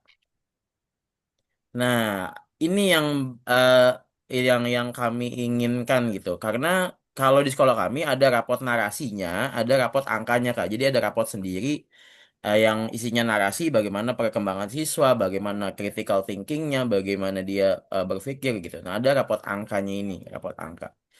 Nah, ini bagaimana mengangkakan, bagaimana nih mengangkakan dari apa yang kita asesmen ini, terus lalu kita angkakan gitu, Kak Kelly, untuk penilaiannya. Mungkin itu aja, Kak Kelly. Terima kasih banyak. Iya, terima kasih banyak Pak Aditya. Kayaknya penuh dengan pemikiran yang kritis terhadap penggunaan AI dan penggunaan teknologi di kelas, bahkan sistem asesmen sekarang ya. Mungkin kalau saya bisa jawab atau menanggapi sedikit dari bagian terakhir, walaupun mungkin ada keterbatasan saat ini dalam sistem pendidikan untuk rapor angka atau rapor yang gimana ya? Kalau saya lihat sih sangat apa ya? Semua hal yang murid digunakan tuh, oh kita summarize dalam satu angka gitu. Menurut saya sangat tidak adil kepada muridnya karena ada begitu banyak pelajaran dan konteks yang mereka alami ya. Tapi walau ya kenyataannya itu adalah realitas sekarang dan sistem sekarang dan mungkin ada kebutuhan akuntabilitas yang mengharuskan angka seperti itu. Tapi saya rasa jangan sampai kita merugikan muridnya dengan kesempatan untuk belajar, yaitu kesempatan untuk feedback formatifnya. Jadi walaupun kita harus tetap memberikan angka tersebut, ya kita sekarang dengan AI saya rasa bisa dengan lebih cepat memberikan umpan balik yang lebih spesifik dan personalized kepada setiap murid. Ya let's use that opportunity gitu sekarang dengan adanya teknologi yang bisa membantu kami. Jadi walaupun ada sistem tersebut, jangan kita rugikan experience pembelajaran anak yang bisa kita improve dengan ya contohnya tadi kalau saya berikan ya contoh redesigning the assessment, membuat assessment yang baru, memikirkan ulang desain assessmentnya kalau memang mau tidak mau mereka akan menggunakan, ya udah kita membawa itu ke dalam faktor perancangan asesmennya. Oke, ya udah menggunakan AI untuk gunakanlah AI untuk membuat kerangka pikir yang baru nih atau perspektif baru terhadap topik A gitu. Itu kan bisa juga ya. Jadi saya harap di sini Bapak Ibu sekalian merasa lebih apa jangan merasa seperti terkunci dalam satu kotak kita harus gerak seperti ini, tapi justru kita tetap bisa ada ruang geraknya atau ada cara untuk berpikir lebih kreatif, lebih inovatif dengan keadaan sistem sekarang. Itu sih yang saya pikirkan ya dari tanggapan Pak Aditya tadi. Terima kasih banyak Pak, sangat-sangat reflektif dan kritis. Mm-mm.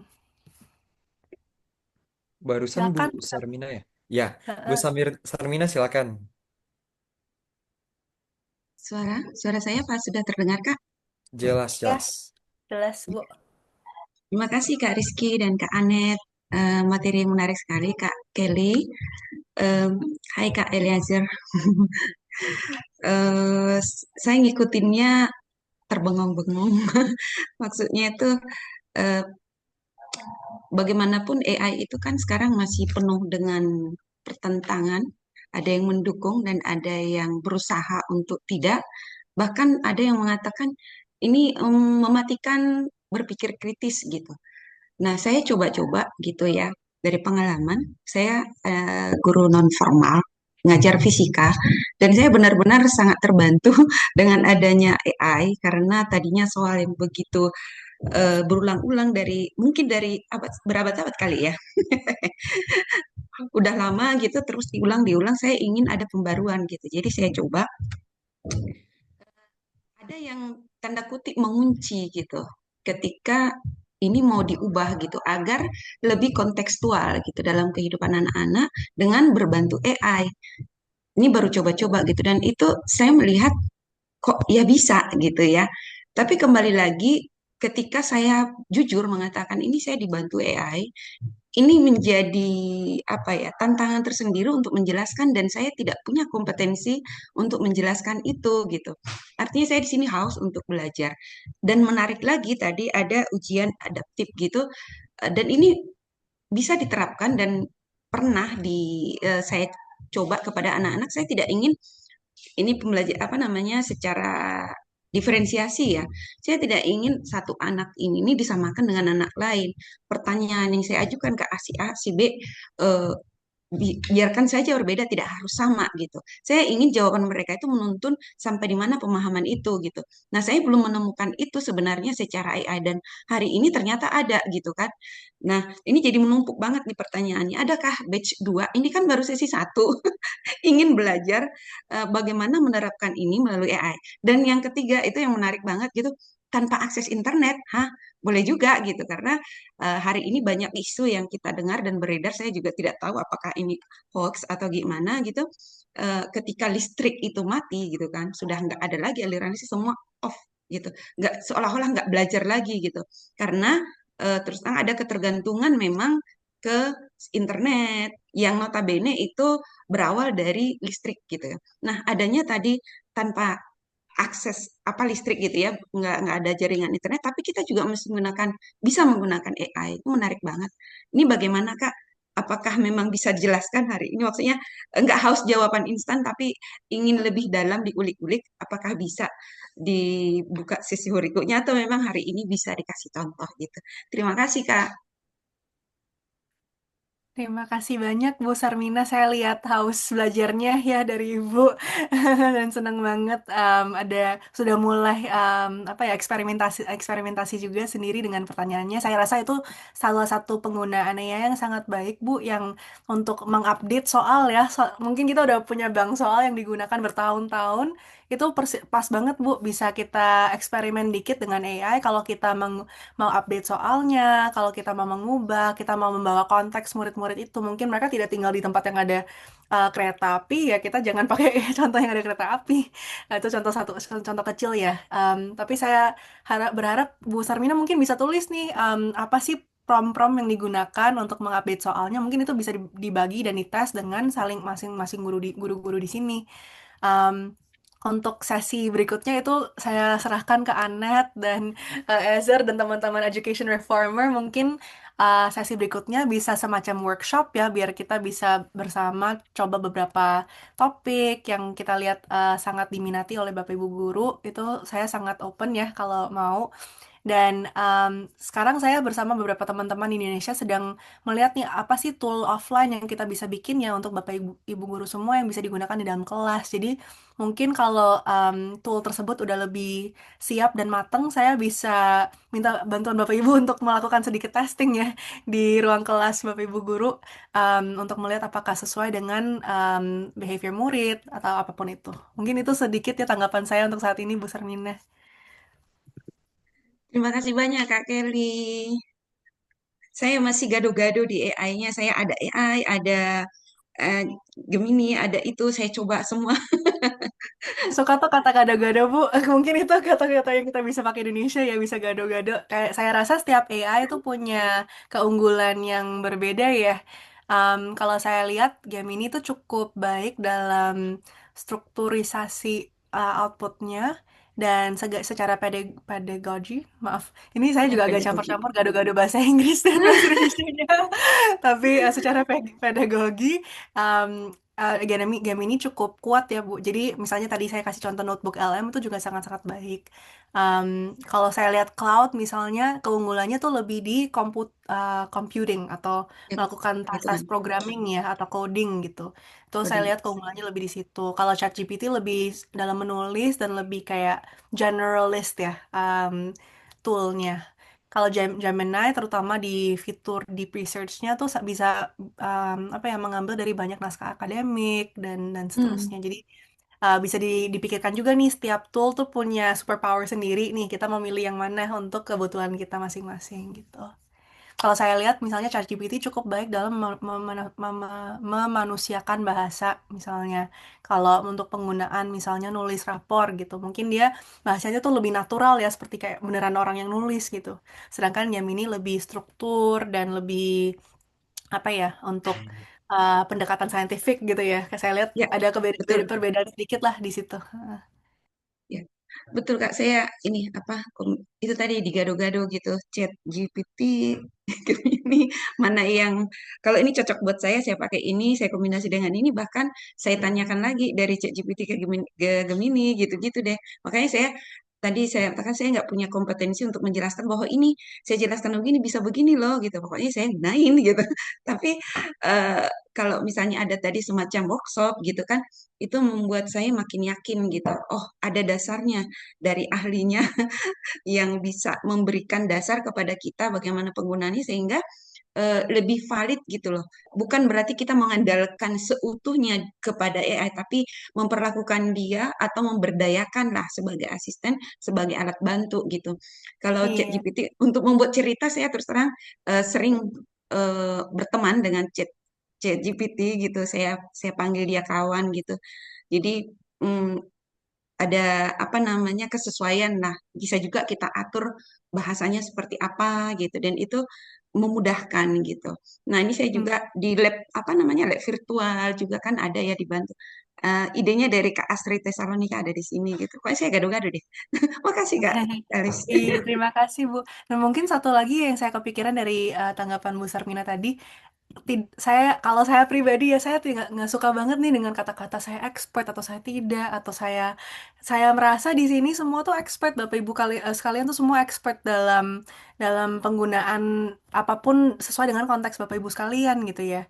Saya merasa jangan merasa apa ya tidak minder atau gimana karena mungkin nggak tahu ya karena sebagai guru tapi saya rasa justru penggunaan yang real yang Bapak Ibu sekalian mengalami dalam kelas itu dan semua eksperimentasinya tuh itu knowledge gitu. Itu saya harap bisa jadi praktek baik dan mungkin nggak tahu ya mungkin jadi kepikiran diskusi dengan Ezer dan teman-teman tapi mungkin kita bisa membuat semacam komunitas guru bisa saling saling tukar pikiran ya.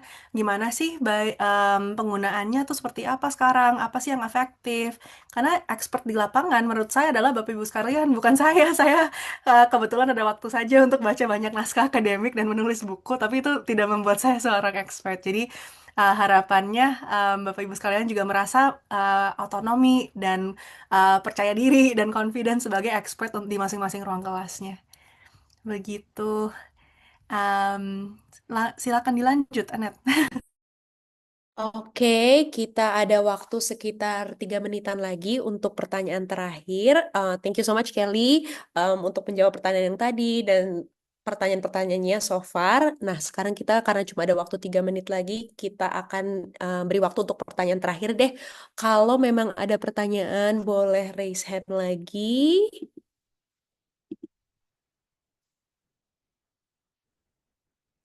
Oke, Bapak Awang Damar baru saja raised hand. Silahkan Bapak kalau misalnya ada yang mau ditanyakan.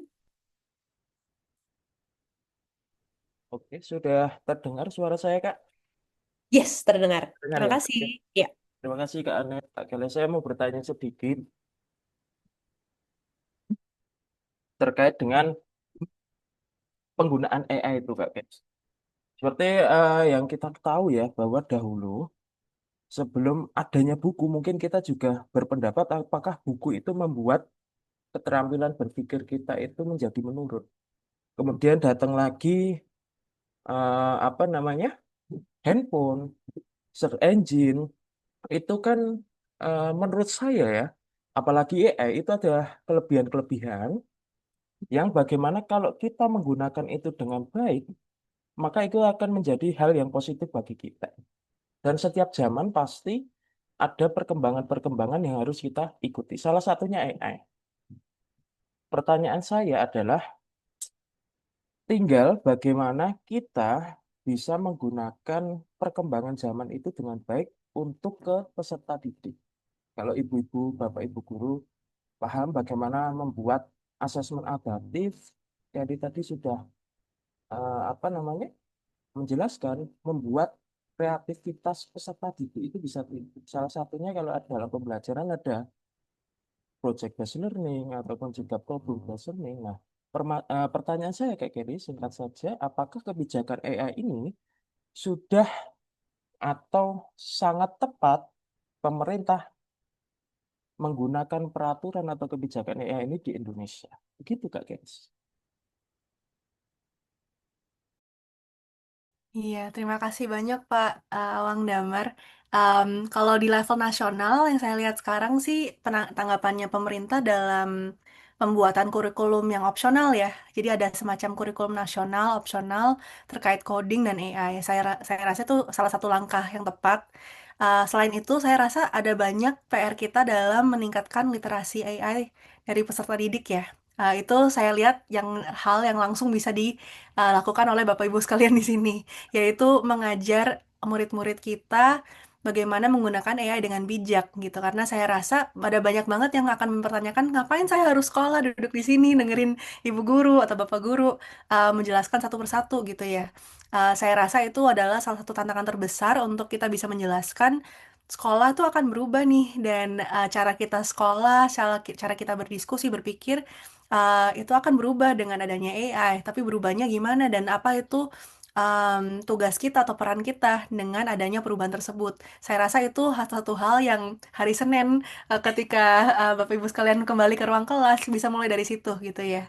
Em, Kalau secara kebijakan mungkin cukup sulit nih Pak. Kalau saya lihat di semua negara ada beberapa yang cukup proaktif yang membuat semacam task force AI dan langsung diberikan semacam kebijakannya, arahan kebijakan.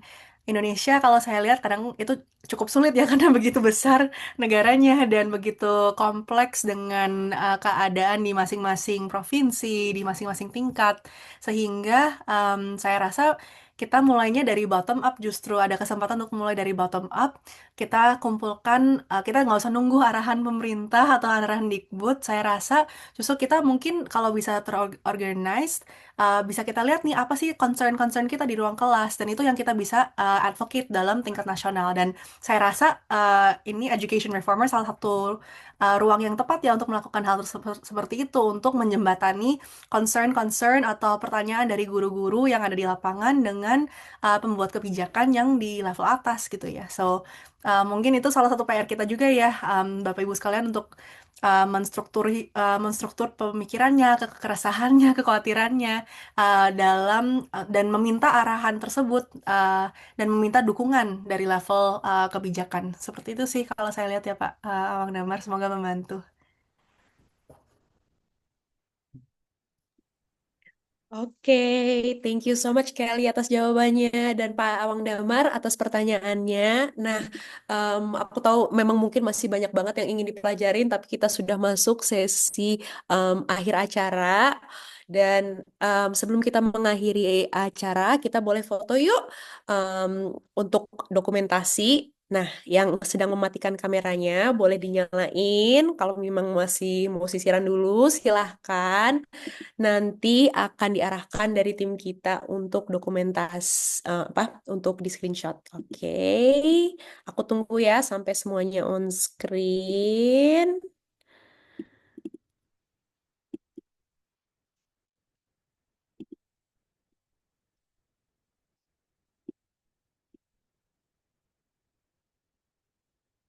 Alright. Sedikit lagi ya.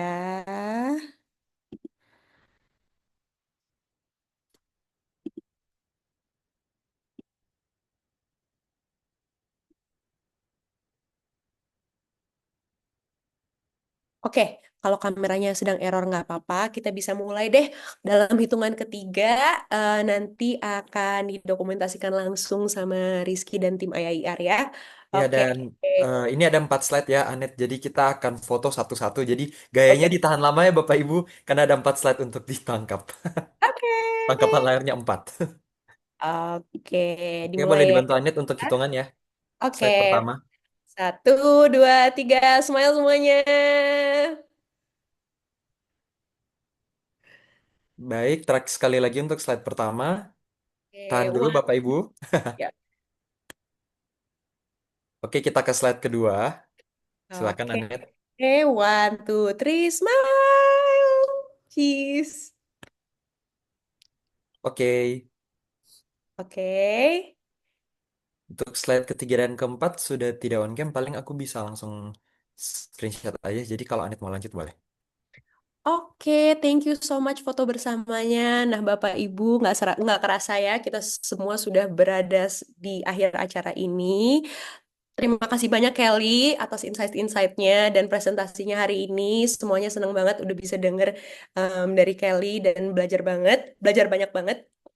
Dan terima kasih juga untuk Bapak Ibu semua sudah meluangkan waktu di pagi ini karena ini masih Sabtu-Sabtu ya. Jadi mungkin sebenarnya weekend pengen males-malesan tapi masih semangat aja untuk belajar dan mungkin ada sibuk hal-hal lain tapi tetap menyempatkan untuk datang ke acara ini. Semoga obrolan hari ini bisa bermanfaat buat semuanya dan bukan cuma jadi wacana tapi bisa mendapatkan insight-insight yang bisa langsung diuji dan dipraktekkan langsung di dalam kelas ya bagi guru-guru.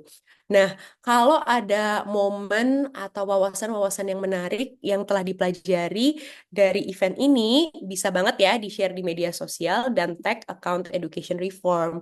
Jadi, siapa tahu kita bisa menambah banyak jejaring, bisa semakin banyak orang tahu inisiatif kita, dan dari situ kita semakin banyak bisa belajar dengan sesama ya dari guru dan education reform juga. Oke, nah selain itu kita sebenarnya akan ada follow up event yaitu Reformer Teachers Lounge pada tanggal 14 Maret nanti. Jadi Reformer Teachers Lounge itu adalah ruang di mana guru-guru bisa berbagi praktik baik dari kelas dan guru-guru lain juga bisa belajar agar ya saling belajar lah praktik baik itu seperti apa. Dari misalnya membuat membuat lesson plan atau cara mengajar yang baik. Tapi hari ini kita akan fokus ke topik AI sebagai mitra guru, mengoptimalkan penilaian dan pengujian siswa dengan dukungan AI. Nah, bedanya apa dengan event ini? Kalau event apa yang tanggal 14 Maret nanti kita akan belajar apa practical applied knowledge-nya langsung dari konteks di Indonesia dan akan dipandu oleh Bapak Ozora Isya, guru sekolah dasar dari Sekolah Victory Plus, dan Ibu Vicky Ardini Bella, yaitu guru sekolah dasar dari Silaturahim Islamic School. Event ini juga kolaborasi dengan Bantu Guru Belajar Lagi, yaitu sebuah organisasi yang fokusnya untuk pengembangan kapasitas para guru. Dan kalau misalnya mau daftar, silahkan apa ya klik link yang udah ditunjukin di screen saya sekarang ini. Nanti akan diadakan pada tanggal 14 Maret. Oke. Sebelum kita keluar dari Zoom, mohon bantuannya juga untuk isi form evaluasi yang ada di layar ya, karena feedback dari Bapak Ibu sangat bermanfaat untuk em, apa ya kita mengimprove program-program kita, em, supaya sesi-sesi berikutnya juga semakin relevan dan bisa lebih bermanfaat bagi semuanya. Kalau mau isi, silahkan klik pindah di QR code di sebelah atau link yang ada di screen. Oke. Dan sekali lagi terima kasih banyak sudah datang ke acara ini. Sampai ketemu lagi ya di sesi berikutnya. Selamat siang semuanya, selamat pendidikan. Thank you. Terima kasih. Jadi semuanya. Thank you. Terima kasih semuanya. Terima kasih. Terima kasih, Terima kasih bye-bye. semua atas ilmunya. Selamat siang. Assalamualaikum warahmatullahi wabarakatuh. Makasih ilmunya ya. Oke, Ya. makasih semuanya. Bye-bye. Baik. Selamat Si siang. kakak-kakak cantik.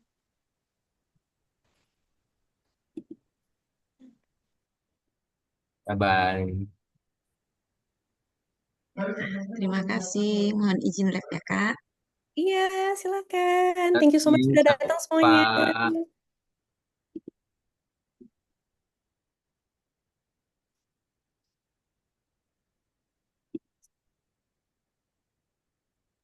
Bagi Bapak Ibu yang masih sementara mengisi link boleh, silakan kami tunggu. Linknya paling mungkin 5 menit lagi atau nanti lihat situasi aja. Tidak apa-apa, tidak diburu-buruin.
Untuk informasi Bapak Ibu kita akan tutup Zoom-nya jam 10 lewat 10, 5 menit lagi. Terima kasih.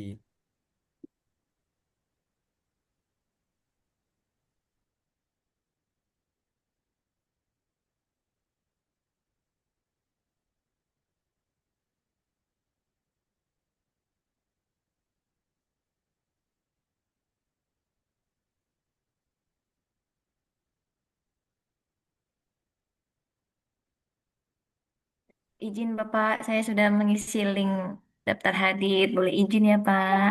Ya Bu, terima kasih banyak ya Bu. Semoga bermanfaat Oke, Bu sesi hari thank ini. you.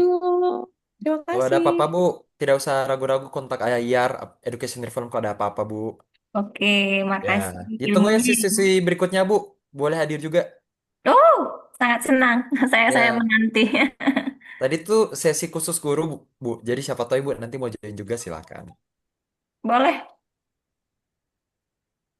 Makasih Makasih banyak ya banyak. Bu. Ya. Iya Pak, Bu. Salam kenal ya Bu. Pak.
Bapak Ibu kalau masih isi link boleh melanjutkan. Kami izin remove dulu karena kami akan tutup Zoom-nya. Terima kasih banyak Bapak Ibu kalau eh, karena sudah hadir di sesi hari ini. Semoga ya kami selalu dengan setiap acara tuh kami berharap semoga setiap orang yang hadir tuh mendapatkan dampak. Kami bisa bantu guru-guru maupun semua aktor di sektor pendidikan di Indonesia tuh satu program pelan-pelan lah. Satu langkah demi satu langkah. Jadi terima kasih banyak Bapak Ibu. Kami izin remove dulu. Kami akan tutup Zoom-nya dulu. Terima kasih Bapak Ibu. Selamat hari Sabtu. Selamat menikmati akhir pekan ya.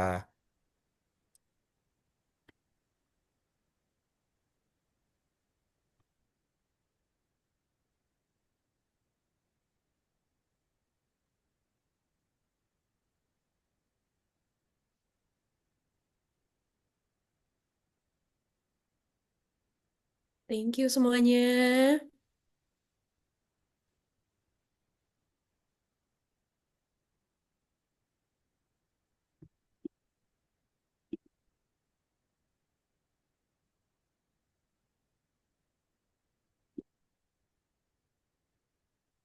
Oke, udah habis mereka. Tunggu, Oh, makasih Rizky. Thank you. Maaf tunggu. ya gue pas Aman-aman, santai. Memang itu situasi terakhir. pertama kali juga. Tunggu invite. Tunggu, Ingin tunggu kali lagi ya? ngos-ngosan. Em, oke, oke, udah bisa join ya. Bentar aja kok, join ya. Bentar aja. Oke, udah bisa join ya. Bentar aja kok.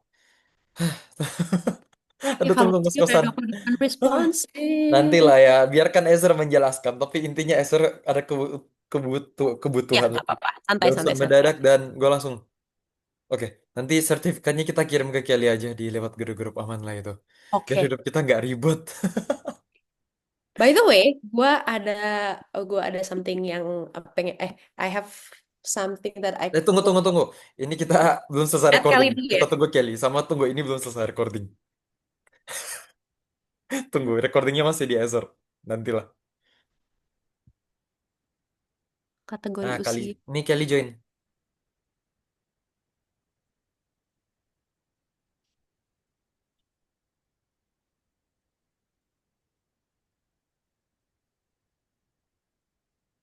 Halo Kelly.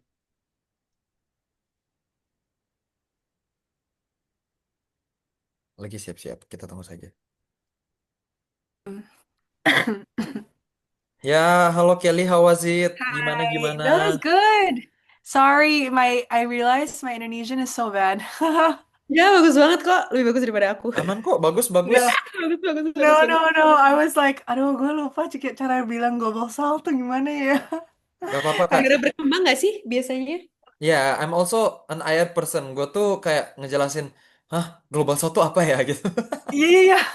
Like I think there's some terms yang gue kayak, oh shoot, I forgot how to say this Gak in apa-apa, bahasa. kita kan makanya kita cover-cover juga di Iya. gitu. Aman-aman. Aku Yeah, juga but waktu I think it nulis, was. Mm-mm. ya ya, lanjut. Aku juga waktu nulis email kok mikir-mikir ini gimana jelasinnya gitu. Lanjut. Iya, it's like negara dunia bagian. Yeah, Selatan. it's like yeah, dunia bagian selatan. Gimana kami Um, ingin mendengar Anda bagaimana reviewnya sesi tadi? How was it? Any comment, No, suggestions? it was good. I think I was really surprised by how engaged the teachers were. Kayak guru-gurunya tuh curious banget. They really want to learn. I think that's really good. I mean, that's expected of Indonesian teachers, tapi especially them, kayaknya very, very engaged. Then they ask very good questions, like very thoughtful. So I was very surprised, pleasantly surprised ya. Kayak dan gue sampai pas present the first parts, I was like, oh shoot, is this too like theoretical, you know? But I think some of them got it, so that was good. That was good. I could tell from their questions and comments that kayak, oh, it's like it's sticking, you know? So good, good. I'm glad. Thank you for setting it up. Kami juga tuh awalnya agak takut karena kan memang kan you've said it kan kayak ini tuh approach-nya sistemik. Tapi Yeah. karena mungkin istilahnya nggak paling ideal dikasih ke guru-guru lah. Tapi we are glad ternyata kami juga kaget kayak oh guru-gurunya bisa menyerap syukurlah gitu. Yeah. Yeah, yeah, yeah. And I I think think they the got case it. And I think the case studies yang dari Global South itu yang apa sih from different countries itu sangat helpful buat mereka juga karena mereka tahu kayak oh ini gimana sih cara implementasinya di sini Ini di sini. possible gitu loh. Karena itu kan dari Yeah. classroom in Nggak those ngomong parts of the doang. world. Yeah, exactly. Like that was the goal. It was like it's real loh, kayak nggak cuma di US gitu. Angan-angan. Nggak cuma angan-angan doang kalau di Indonesia. Uh-uh. Yeah, exactly. So I How do think you that see was the good. How do you see the sessions format kayak oke. Yeah, no, it's great. I think it's a good balance. Kayak it's helpful that I just have some time to explain what I mean before going into questions. Dan kayaknya mereka juga suka kayak gitu ya. Kayak they like to learn, like to feel like they're going to a session. But then I think after kan we spend equal parts on both, so I think that's good. Biar ada bagian ya kayak quote unquote belajarnya, tapi ada bagian diskusinya. Betul-betul kayak memang dari awal tuh bahkan itu sebenarnya awal hadirnya RTL juga sih program yang baru tadi itu kayak karena dari event-event kami ngelihat guru-guru ini kayak grup khusus yang apa ya eh mereka tuh gimana ya, ini recording ya oh tapi kan Enggak, recording enggak, internal enggak. ya Apa? nggak recordingnya masih ada tapi intinya adalah kan guru-guru tuh kalau di Indonesia kurang diperlakukan secara baik lah sama mereka Ya, kurang dapat benefit yang lain dan secara bayaran pun agak rendah makanya kami tuh waktu itu sempat kepikiran bikin sesi yang yuk bantu guru-guru gitu. ya, Karena di SPAD kami punya tim yang khusus riset, yang advokasinya ke atas, ada yang advokasinya ke sesama NGO. Kami tuh mikir, kami ingin juga bantu guru-guru ke arah bawah gitu, ke arah para Mhm. yang di lapangan langsung gitu. Ya, Makanya, ya, ya. thank you so much ya Kelly. I hope. Tapi kalau No, ngeliat kayak guru-guru, kalau istilahnya, what I gain from today's session adalah guru-guru dapat harapan. Yes. yeah, no, no, and I think like they think quite critically, you know, like Ya, ya. not to say, I don't know, kan menurut gue sometimes like teaching is just a job, like you go and especially in a public school you're paid so little, like you don't care too much about it. Tapi yang gue lihat di guru-guru tadi sih, I mean the fact that they showed up is already a self-selecting crowd ya, tapi they really think about it. Dan menurut gue kayak I think you guys are in a good position to do those two things, right? Like to build the community of practice dan menyalurkan kayak ya kekhawatiran mereka or like their concerns to inform policy. Like that's a really good value add. Bener-bener. Um, yeah, and I'm actually working for real. I'm like my friends, like these friends in Indo, they're building an offline AI based like kayak guru bot, like a literacy tutor for students. So eventually if these teachers want to be part of some kind of testing, I think that's an interesting idea Oh, juga sih what's to the name? explore. Nama aplikasinya GuruBot. GuruBot, BOT. Uh, Hmm. Offline first AI tutor for literacy and numeracy. Oh, oke oke. Wow, Yeah. But I don't think it's released yet. I think they're in testing. It's like a friend that I know. I see, I see.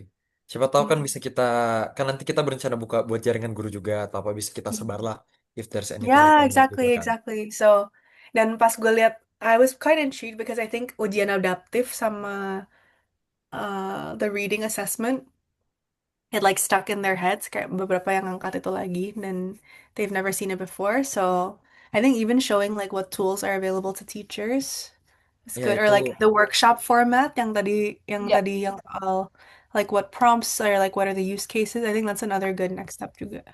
kami memang ada workshop sih, tapi memang em, mungkin kita bisa pikirkan dulu ya teman-teman, teman-teman di sini nanti kita bicarakan lah itu. Ya, oke, Tapi oke. ya, who knows, maybe Kelly if you're interested, maybe we can have another Yeah, workshop with you, ya kan?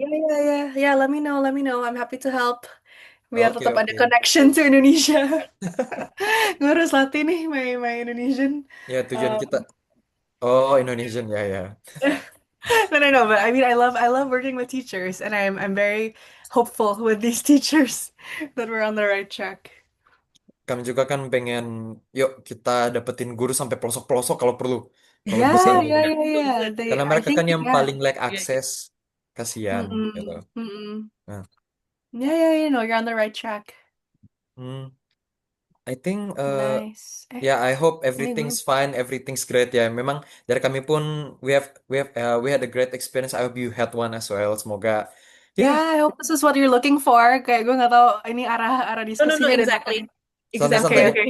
Yuk, kita mau kok. Kami Okay, juga ini good. sebenarnya Thank you kan so much agak ya. pilot project dari RBB, makanya kami itu agak, yuk kita lihat arahnya gimana. Tapi tadi bagus sih, Yeah. oke-oke aja. I think it's a more Okay. flexible Q&A lah. Yeah. Ya, aman-aman lah. Tapi enggak, what do you mean by more flexible Q&A? Not flexible, lebih ke arah kan kalau Q&A itu orang terbatas gini. Nanya, Ya. jawab, selesai. Nanya, jawab, selesai. Tapi memang kalau tadi mungkin ya, kalau crowd guru-guru tadi, kalau bahasa konsernya, crowd guru-gurunya gak yang langsung nimbrung-nimbrung banget. Ada, tapi gak yang nimbrung-nimbrung. Mereka agak malu-malu dikit. Gitu. Oh, oke. Soalnya kalau lalu agak ngerecok orang-orang kayak, wah, wah, wah, gitu. Oke. Tergantung crowd guru kalau bahasa konsernya gitu. Oke. Ya, I think Kelly, thank you so much ya. Di sana udah malam juga ya pasti. Uh, No, it's have a all great good. weekend juga. Thank you so much. Thank Have a great weekend. you. Thank you. Ya, Thank you thank you so much ya. guys. Okay. Bye. Bye bye. Aneh Tan, kita internal Ah, dulu. iya. Gue mau ngomong sesuatu soal Q&A tadi. Ya, Jadi, silakan kalau silakan. is that what you're looking for in terms of the way the teachers tektokan sama Kelly untuk ask questions, ataukah kayak sebenarnya diskusi warkopnya tuh pengen lebih didalamin lagi nggak sih? Sebenarnya harus bisa lebih didalamin. Tapi I think tadi walaupun gue udah coba-coba pancing, mereka tuh nggak kayak yang langsung begini Pak, nggak gitu. Tapi gue paham, ini situasinya online. Orang-orang tuh sungkan. Satu online, dua karena mungkin banyak orang juga nggak sih sebenarnya kalau mau Benar-benar. diskusi Itu warkop banget itu tuh 30 peserta. ya benar. Limit Makanya banget. kita bisa perkuat di format workshop atau gimana gitu. Kan nanti Ya, bisa jadi itu ada workshop atau siapa tahu ya, RTL ya. agak mau dibuat workshop kan bisa juga. Bisa. Jadi mereka ngasih bahan, terus habis itu diskusi kecil-kecil lah. Itu biar lebih aktif aja diskusinya, bisa kan? Mm-mm. Soalnya kadang RT, kalau ya crowdnya kenapa? bagus, itu yang gue suka dari orang-orang tuh ngobrol bareng walaupun banyak banget kalau crowdnya bagus, semua insight tuh kena, paham kan? Ya, Misalnya, betul, soalnya betul, kalau betul. kecil-kecilan kan misalnya cuma kita bertiga, terus ada tiga lain. Apa Mm. yang gue sampaikan yang denger kalian doang. Bener Iya, kan? betul. Gitu, tapi ya itu memang benar kalau situasi sosiologi juga gitu kan. Kalau semakin besar orang tuh semakin sungkan untuk jadi yang Ya, berkontribusi iya. gitu. Karena apa RTL maksudnya Teachers Lounge-nya BGBL itu mereka tuh selalu kalau nggak salah mereka tuh put limitation pesertanya berapa kayak 40 gitu doang. Tapi cons-nya dari putting limitation on peserta kita tuh reach-nya nggak sebanyak itu gitu loh. Risknya nggak sebanyak itu sama Maksudnya karena kan drop kalau rate tuh. 80 orang tuh banyak banget. Ini 80 orang nih banyak banget yang datang kan. Terus jadinya Ya. banyak banget yang belajar juga. Jadi kalau emang grup kecil tuh lebih bagus workshop kali ya formatnya. Ya, makanya semuanya dulu Ezer bikin gitu juga kan formatnya kayak RTL nih biar RTL Reformer Talk biar jadi seminar doang, Terus memang yang benar-benar hands-on kan di workshop. Jadi paling bisa lah kita explore lagi nanti apakah brown bag kalau tapi kalau misalnya brown bag tuh jadi workshop kita ngapain ngadain brown bag? Nantilah kita lihat lah. Kan ini istilahnya kita nyoba-nyoba dulu. Tapi kan ini bisa jadi kayak just like a short webinar gitu nggak sih? Yang bukan Benar. ya short webinar terus habis itu ya it's just like a short webinar. Kalau Reformer Talk bedanya sama Brown Bag gimana? Em, Secara webinar Sebenarnya mirip-mirip aja, setengah jam. cuma bedanya di Q&A-nya kita beneran kayak biasa aja kayak, tapi sebenarnya mirip-mirip aja, mirip banget. Mirip-mirip aja ya. Atau gini, kalau mau berikut brown bag kita bikin offline, kalau dapat tempat yang nggak mahal atau nggak gratis. Aku lebih pengen bikin workshop nggak sih sebenarnya? Ya sebenarnya workshop kalau online atau nggak yang Karena langsung, tapi intinya as a teacher itu tuh yang paling seru. ya langsung, ya makanya nantilah kita Belajar kerjaan sama langsung Ezer. gitu, iya. Heeh, Ya heeh, heeh. bisa jadi pertimbangan berikut. Kalau perlu bahkan gue jahat tapi siapa tahu brown bag mau di cancel. Tapi nggak, kita lihat dulu kita explore format ya, karena kan Iya, memang satu hal yang mendukung orang ngobrol ada format, ya kan? format. Siapa tahu Betul, tadi betul. formatnya kayak webinar biasa, jadi kita lihat Iya, lagi. iya. Ya, oke, Gampang paham, lah paham. itu, yang penting today Eh, sukses aman. sukses dan do you have feedback for me? Aman-aman aja, mungkin karena first time gue pam-pam aja, tapi santai aja kayak tadi tuh misalnya kalau orang pada diem, tips gue cuma tembak, pilih orang. Oh baik Pak Eleazar mau eh, ada yang ingin disampaikan nggak kira-kira? Ada nggak pengalaman soal ngurus saya gini gitu-gitu? Santai itu aja. Oke, oke, oke, oke, oke. Tapi RTL kayaknya gue mau nge-host lagi deh. Kayaknya gue masih pengen belajar. Jadi nggak apa-apa nggak? Atau kamu mau yang ngelakuin atau gimana? Nah, siapa MC? MC-in. Heeh. Can I Terserah MC-in kalau mau ya? belajar boleh. Soalnya kan sebenarnya selain itu kerjanya cuma teknis. Gitu nanti lihatlah kita rencanakan dulu. Iya, Dua minggu aku lagi ya? ya masih 2 minggu. Iya, 2 minggu lagi sih. 2 minggu tuh cepet loh. Hmm. Dua Wah, minggu tuh cepet loh. Oke, ya tapi makanya. aku interest in Bisa MC lah. again ya. Oke. Oke, kita teror guru-guru lagi. Thank you. Oke, Kita ini bye-bye kan sekarang? aman-aman. Gue cuma nggak tahu Oh, apakah boleh ini kan? Ezer sedang away banget. Paling gue akan ingetin dia buat end. Tapi kalau udah live, live aja. Yuk, live. Oke, live aja ya. Semoga Ezra Thank, aman. thank you so Thank you. much. Saya akan urus Thank you, dulu. thank you. Yuk, Bye-bye. bye-bye.